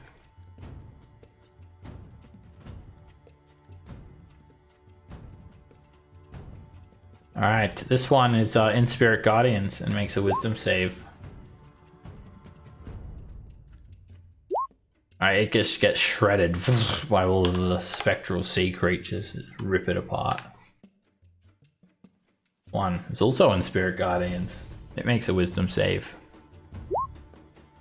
And you just see it get mowed down as well. Blood just splashes everywhere and chunks of Sahuagin. Alright, this one hoists itself up onto the deck and it lunges its spear in at Elmo, trying to spear him. It hits. Oh! Alright, you get just caught with the Sahuagin's spear tip, and a little bit of blood starts to roll down your arm. This sends the Sawagan crazy, and it just tries to bite that wound at advantage. Just the tip. It misses. Oh, your thing's doing that too? Yeah, I was trying to do my 5, but it didn't work. Make it 72. And Sawagan just moves forward a little bit to get a better foothold onto the ship. Ends his turn there. This one is going to try and spear you, O'Shaughnessy, with advantage. Misses that attack, it tries to bite, and it bites onto your hand for 3 piercing damage.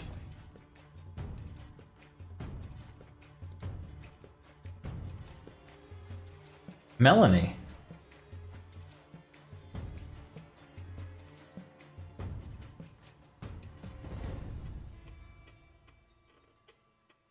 I think she's thinking about three-eyed owls, drawers again. We're not hearing you.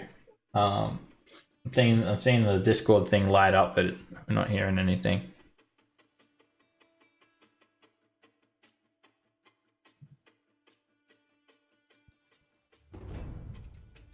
I'm not getting anything.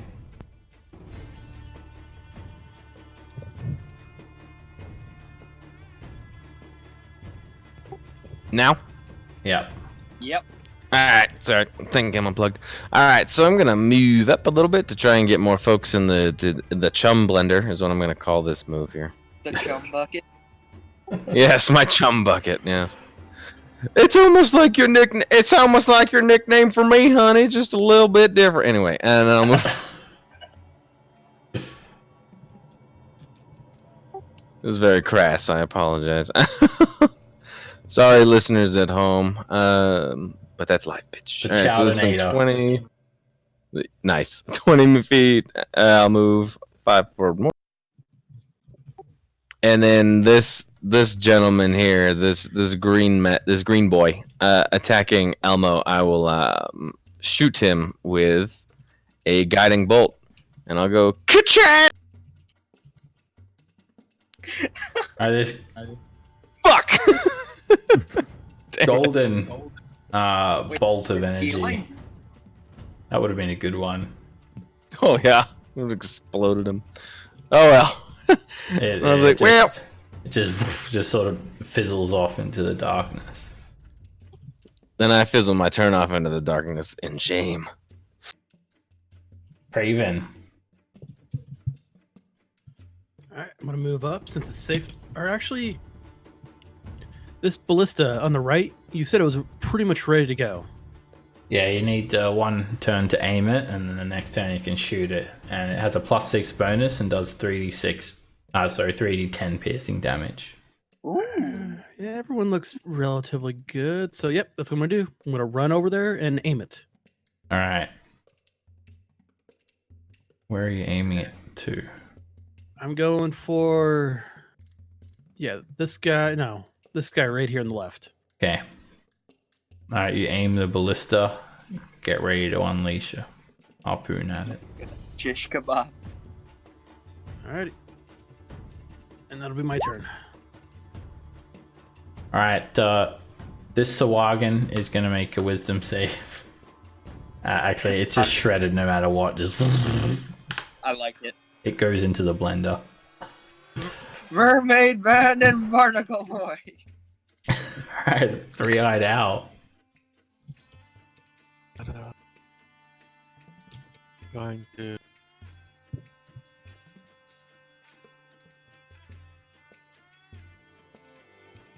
Well, let's stick with books. Magic missile again at 4. Going 3 for this one. Can I see these two? Yeah, they're just crawling up on deck. Like got their arms over the side of the deck. Actually, you know what? I'll do 3 to this one and 3 to this one. Up here.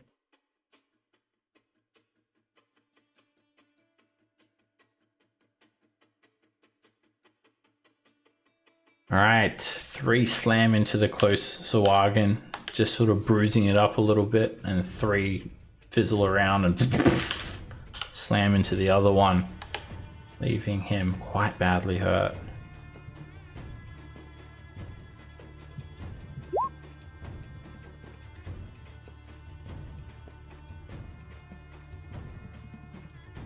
Was that 4th level you said? Yes. Okay. Don't forget to give yourself those 1st level spell slots back too. It's deducting them. It hasn't been taken away. Yeah, it doesn't let you select the level for some reason. It's been taken away your 1st levels. Alright, Fruella. Roll that for D6 at the start of your turn. You can recharge your ability. Aha! Alright, you get the commanding ability back. Alright, so 2 attacks on that guy, on the fish man. Oh, I forgot to say reckless. Oh well. That's alright, you can be reckless. That hits. Alright. And you stab the Sawagan once, driving the longsword into it. It's still alive. Yeah! That hits. And you just cut through both of the Swagan's arms. His body just falls down to the ocean as its hands are still clinging to the side of the ship. Oh no, I'm very handsy. See what I did there? The Everyone Sawagan. attack them! Sawagan just looks at you, doesn't understand what you're saying. And who would you like to make a attack? Alright, Elmo, O'Shaughnessy, and is Craven able to make one? Yep. Anyone Alright, can do a weapon attack. alright. I think he should be able to do that with the ballista, right? Yep. Alright, All right. Elmo, you hit. And you just slash for 6 damage with your axe. I thought you had your bow out, but you're using your bow, right? Oh yeah, my bad. Sorry, it's just a misclick. Okay, yeah, it would have to be a bow attack. That hits. Alright, you shoot the Sawagan. I'm presuming it's the one next to you. Yeah. And O'Shaughnessy.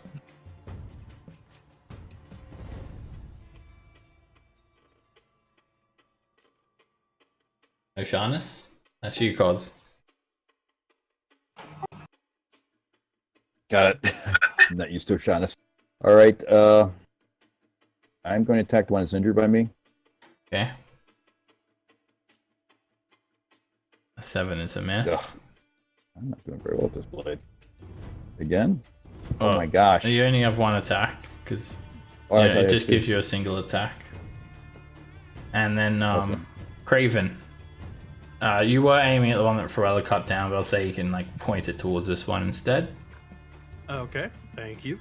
Do you need a macro? I mean, you can just roll it as D20 plus 6. Okay, I roll it really quick. On my turn or right now? It's so Fruella's used her command, and she gets Gotcha. people can use their reaction to make 1 weapon attack. That hits. It does 3d10 piercing damage. Alrighty, Plus your dexterity. Okay. It's a ranged attack.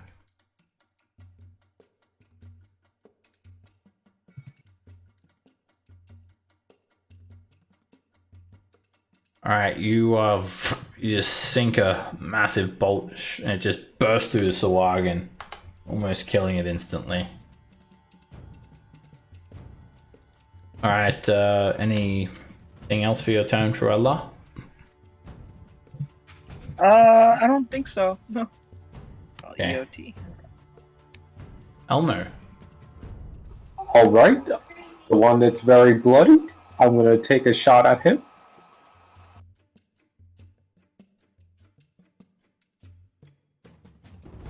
It's a miss. So I can just like shoulder barges you. Arrow misses.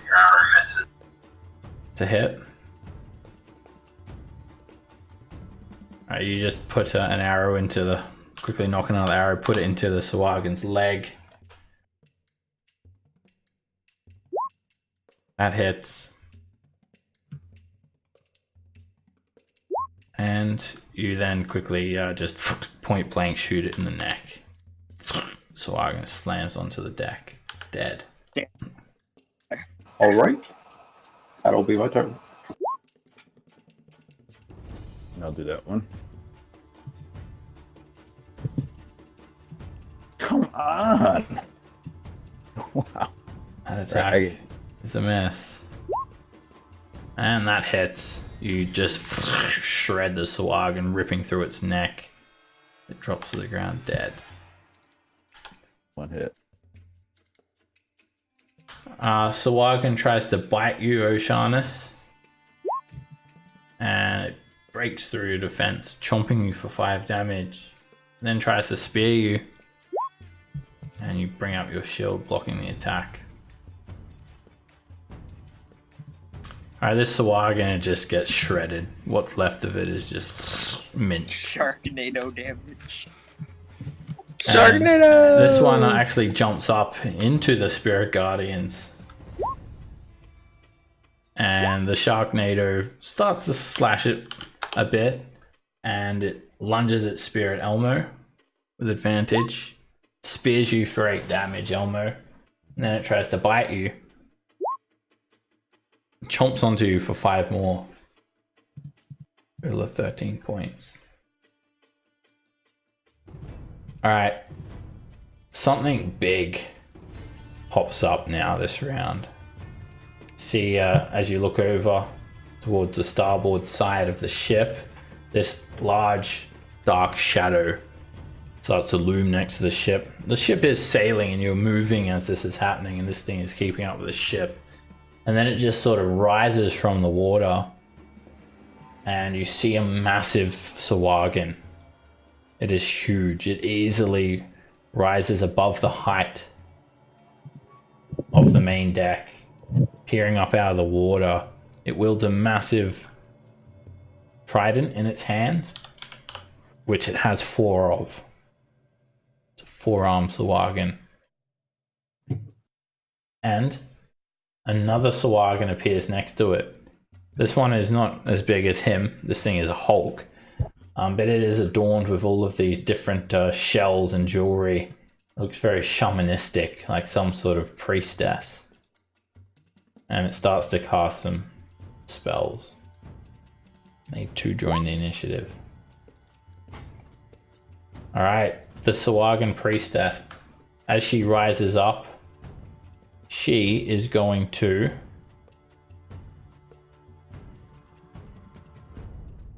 cast a spell, and she's going to, let's see, actually going to climb up onto the Baron's shoulders, almost like a mount in a way. She climbs up onto his back, and the top 2 hands of the Sawagan, they sort of hold her legs, leaving his bottom 2 hands free to wield the trident.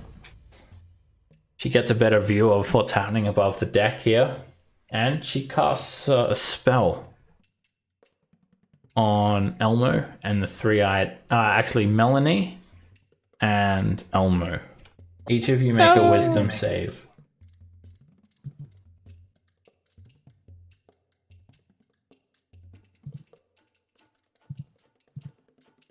Kerchow? Damn it. Melanie, immediately your Spirit Guardians drops and you lose any sort of motor function at all. You freeze up, you can't speak, you can't move, you're paralyzed. Elmo, you too. And she casts a 3rd level hold person on both of you. You both become paralyzed and you can repeat the save at the end of your turn. 3rd level, so it's 2 people. And any attack on you within 5 feet will be an automatic crit if they hit you. Melanie, you can repeat the wisdom save at the end of your turn. Eh? And you manage to break free of this magic. Whew. Ugh. Well, I have an ordinary saying, but I will save it for my next turn.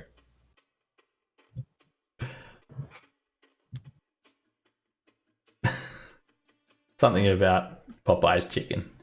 Craven. All No. right, let's see here. 5, 10, 15, 20, 25, 30. All right, the one right in front of Elmo, I'll just use Guiding Bolt.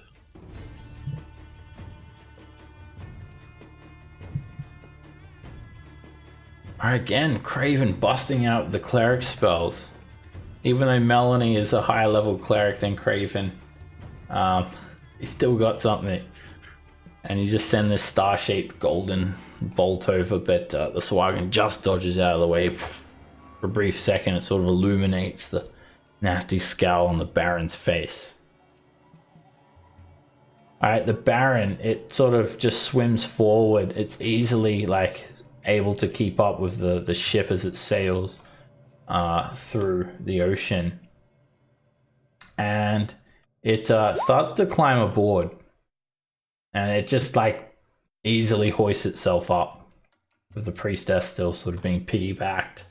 And with this massive trident, it just also seems to sort of lose itself with the scent of blood, as blood just is dripping all over the deck of the ship and dripping down to this wooden grate.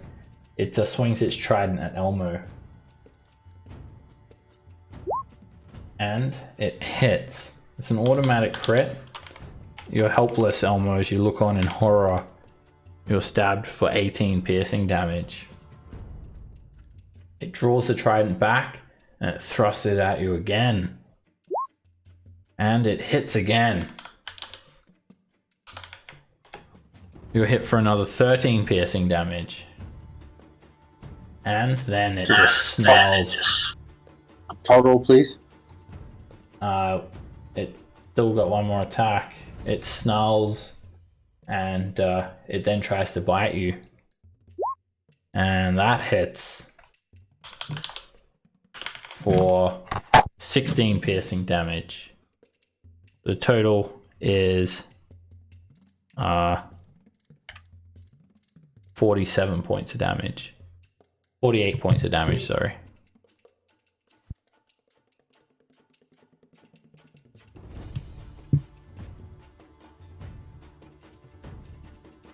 Oh no, 47, I was right the first time. Alright, and then it moves and stands up like 12 feet tall.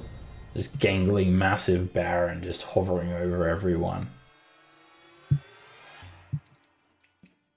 And it looks over at Ashanis and roars. It also sort of seems to have this like sneering look at Elmo. Again, they have this enmity with elves.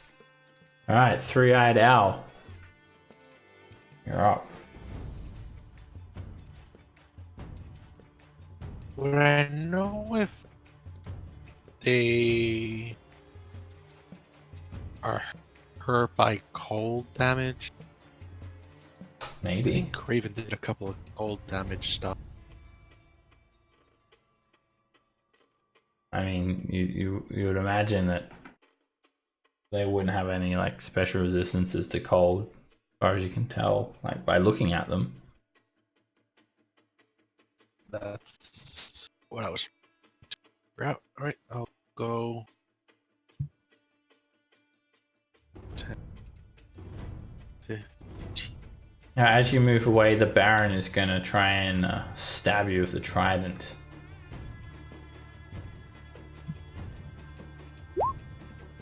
And it hits you.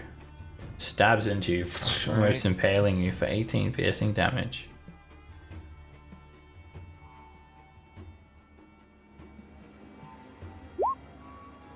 Alright, I'm gonna cast Cone of Cold I want to try to get these 3 and not up. I think I might need to move up 1. I'll give you a Yeah, template. take 60-foot cone. So, yeah, that's perfect. If you do it like that. Right, that. Right, you hold your hand out and this incredible energy just wafts from your hands. This frigid blanket of ice just starts churning. And immediately one of the Sawagan is just turned to ice and shatters. The Baron tries to resist and just sort of tenses itself and gets somewhat frozen for 20 points of cold damage. And then the Priestess, she too tries to resist. But the Sawagan just holds onto her, and as the ice subsides, she shatters, and the Sawagan Baron is just left holding these 2 frozen legs. And the rest of the Priestess is just ripped into 1,000 tiny ice pieces. Just completely destroyed. And Elmo is immediately broken from the spell. Oh, what happened? Oh, no.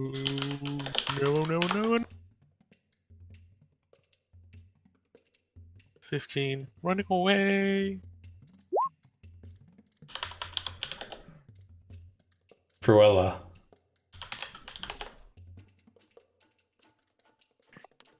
You're not Elmo alone! And I'll charge up to him. I'll roll the recharge. Just to see.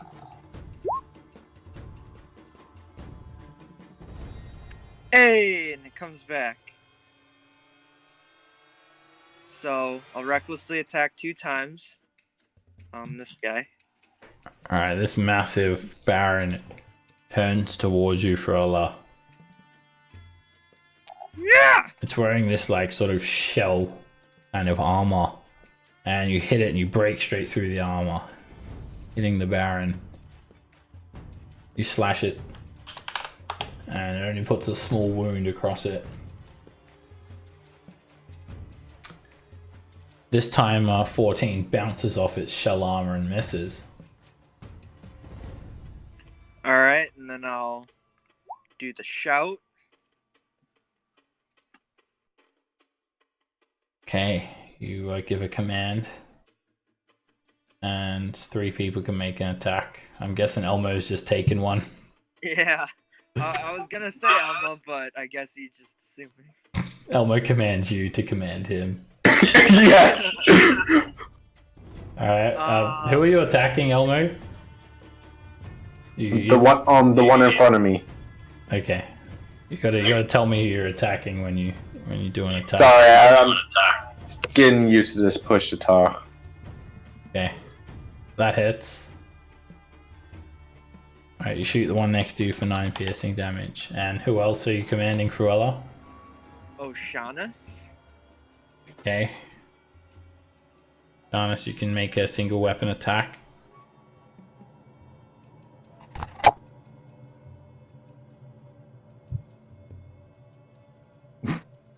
Sawagan blocks you. Maybe Oceanus is gonna have to get a better ability or something. I might have to switch weapons. Maybe switch dice color. My computer's crashing. I'm gonna need some help, Seb. You gotta start rolling for me, bud. That's My computer locked up. Oceanus' special ability. My computer locked up. And Can't someone heal else. myself. No.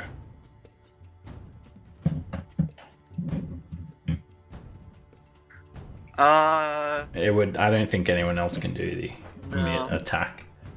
Unless if they have like a hand crossbow or something. Nope. Okay. Alright. God I think that's it. I spit. Alright. Sure. Melanie spits some chewing tobacco out on the deck. You got me so mad I could just spit. And then a spittoon appears. Check. And that ends your turn. Alright. Alright, I'm gonna take the disengage action and move towards Craven. Okay. Disengage. Move away. And I'll end my turn. Alright, before you take your attacks, let me fix something on Sharks. I'm just going to give him a bit of a boost because he is sucking with that wave cutter blade. He is sucking the ocean's I've ass. hit 1 out of like 8 or 9. Alright. I'll probably give him like another special ability too. He does have good defense, but... Alright, you're up, Oceanus. Alright, I gotta see if I can get this guy. He somehow is like a ninja. That Whoa. hits, and you just rip into him for 18 damage this time. Damn. Let's finish him off, hopefully. And that hits, and you just saw him in two. The wave cutter blade, it's like... It looks like the nose of a sawfish. Little spikes sticking out of it, but it's actually made from coral.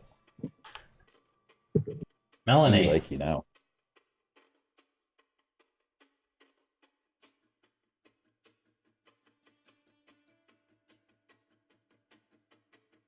Melanie? Oh, sorry, I'm not used to answering to Melanie. I hope not. I was coming up with a joke about coral. It misses so much because it only has one eye. But coral. Anyway, I'm gonna look at the giant Swagan now that the caster is dead. I'm gonna say some stupid shit. Let's say, well, y'all got me madder than a bulldog with a mouthful of honeybees. Y'all better give your heart to Prokin now, cause your ass is mine. And I'll cast Guiding Bolt at 3rd level on the big dude. Cause why not? Alrighty. Jeez. Yeah, let's nuke him. Would that count as the weapon attack? It's a spell attack. I know. I'm just being funny.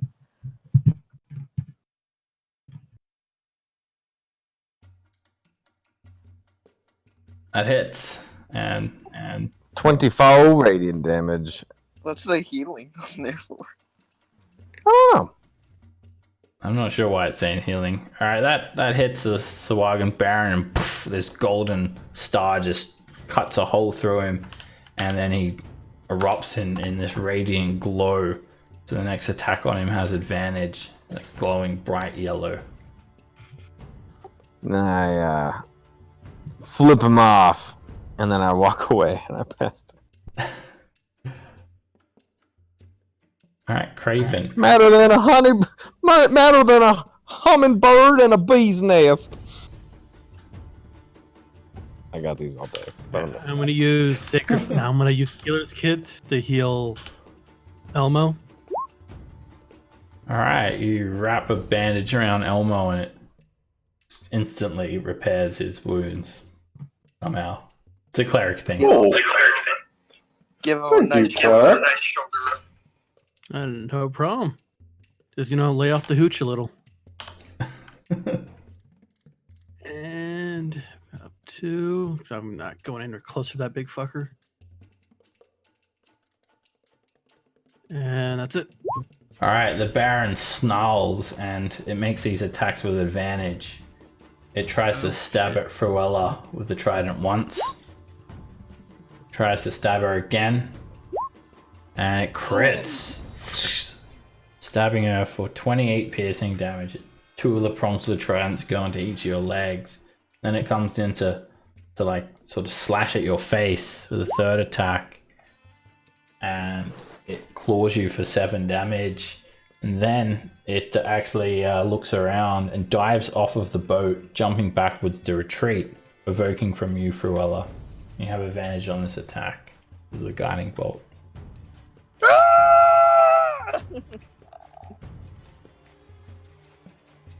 And that hits. Hold on. There we go.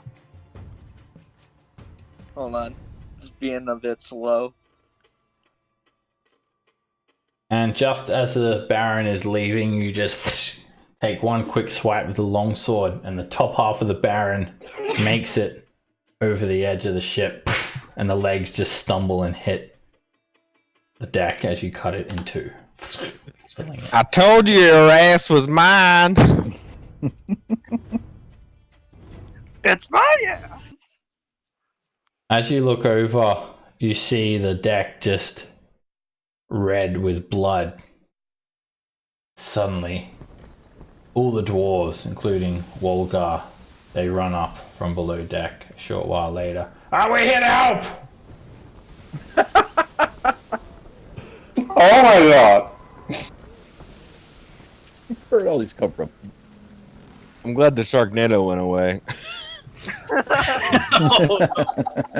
That would have been bad. Oh, Hey, we're here to copyright. help! Alright, the dwarves come up from below decks after like waking up and grabbing weapons, and they just come here to see a bloody scene. And the dwarves are tending to the other fallen. And Wolgar, she looks around at Melanie and at Oceanus. Who are these then aboard my ship? Stowaways? No, sir. I will classify myself as luggage, but also luggage that killed at least 6 more Sawagan than you did. So you're welcome. I'm O'Shaughnessy. You might say I swam here. 'Tis true. You have helped defend the soul of winter. And you fought alongside my brothers here. You say you can Hello. fight. And you know these other ones. Well, shoot, yeah, that there's my husband, my closest friend in the world. But also, ain't he cute? And I walk over and pinch his little cheeks. Well, I guess that we can make an exception for a couple of more besides. Blessed to Moradin. I'm down a couple of members of me crew now. I hope you know how to at least swab a deck. If you're going to be aboard my vessel, you've got to make yourself useful. Now, tomorrow we will not sail. We will set anchor, and we'll send off our respects to the fallen dwarf comrades here. After that, we'll continue on. For now, you can all get some rest. We'll clean up above deck here. And with that, you guys can all take a long rest, and we'll wrap up today's session here. Next session, we'll arrive at the derelict vessel and see what of it. You guys get 1,000 experience points each. That's for your other characters. And don't forget to level up to level 6 if you haven't already. Yep, I'll do that right now. Yep, did that already. Got that was sweet. a fun change of pace. We'll probably do the same thing next week. We'll start off going back to your other characters. And like they'll return from the lizard folk lair. Probably for like the first hour or something. And then we'll go over to see what this other party are doing. Just for the next 2 more sessions we'll do that for. And then they'll sort of be tied together almost. 2 parties. And Cute. How did the crocodile fight go? Brazier like bathed himself in the hot sauce and crocodile. It was great. Yeah. And at one point, the crocodile. Oh shit! The echo. It's echoing. thank you guys very much, and I'll see you next week. Take care all. Yep. All right. Good night. All right.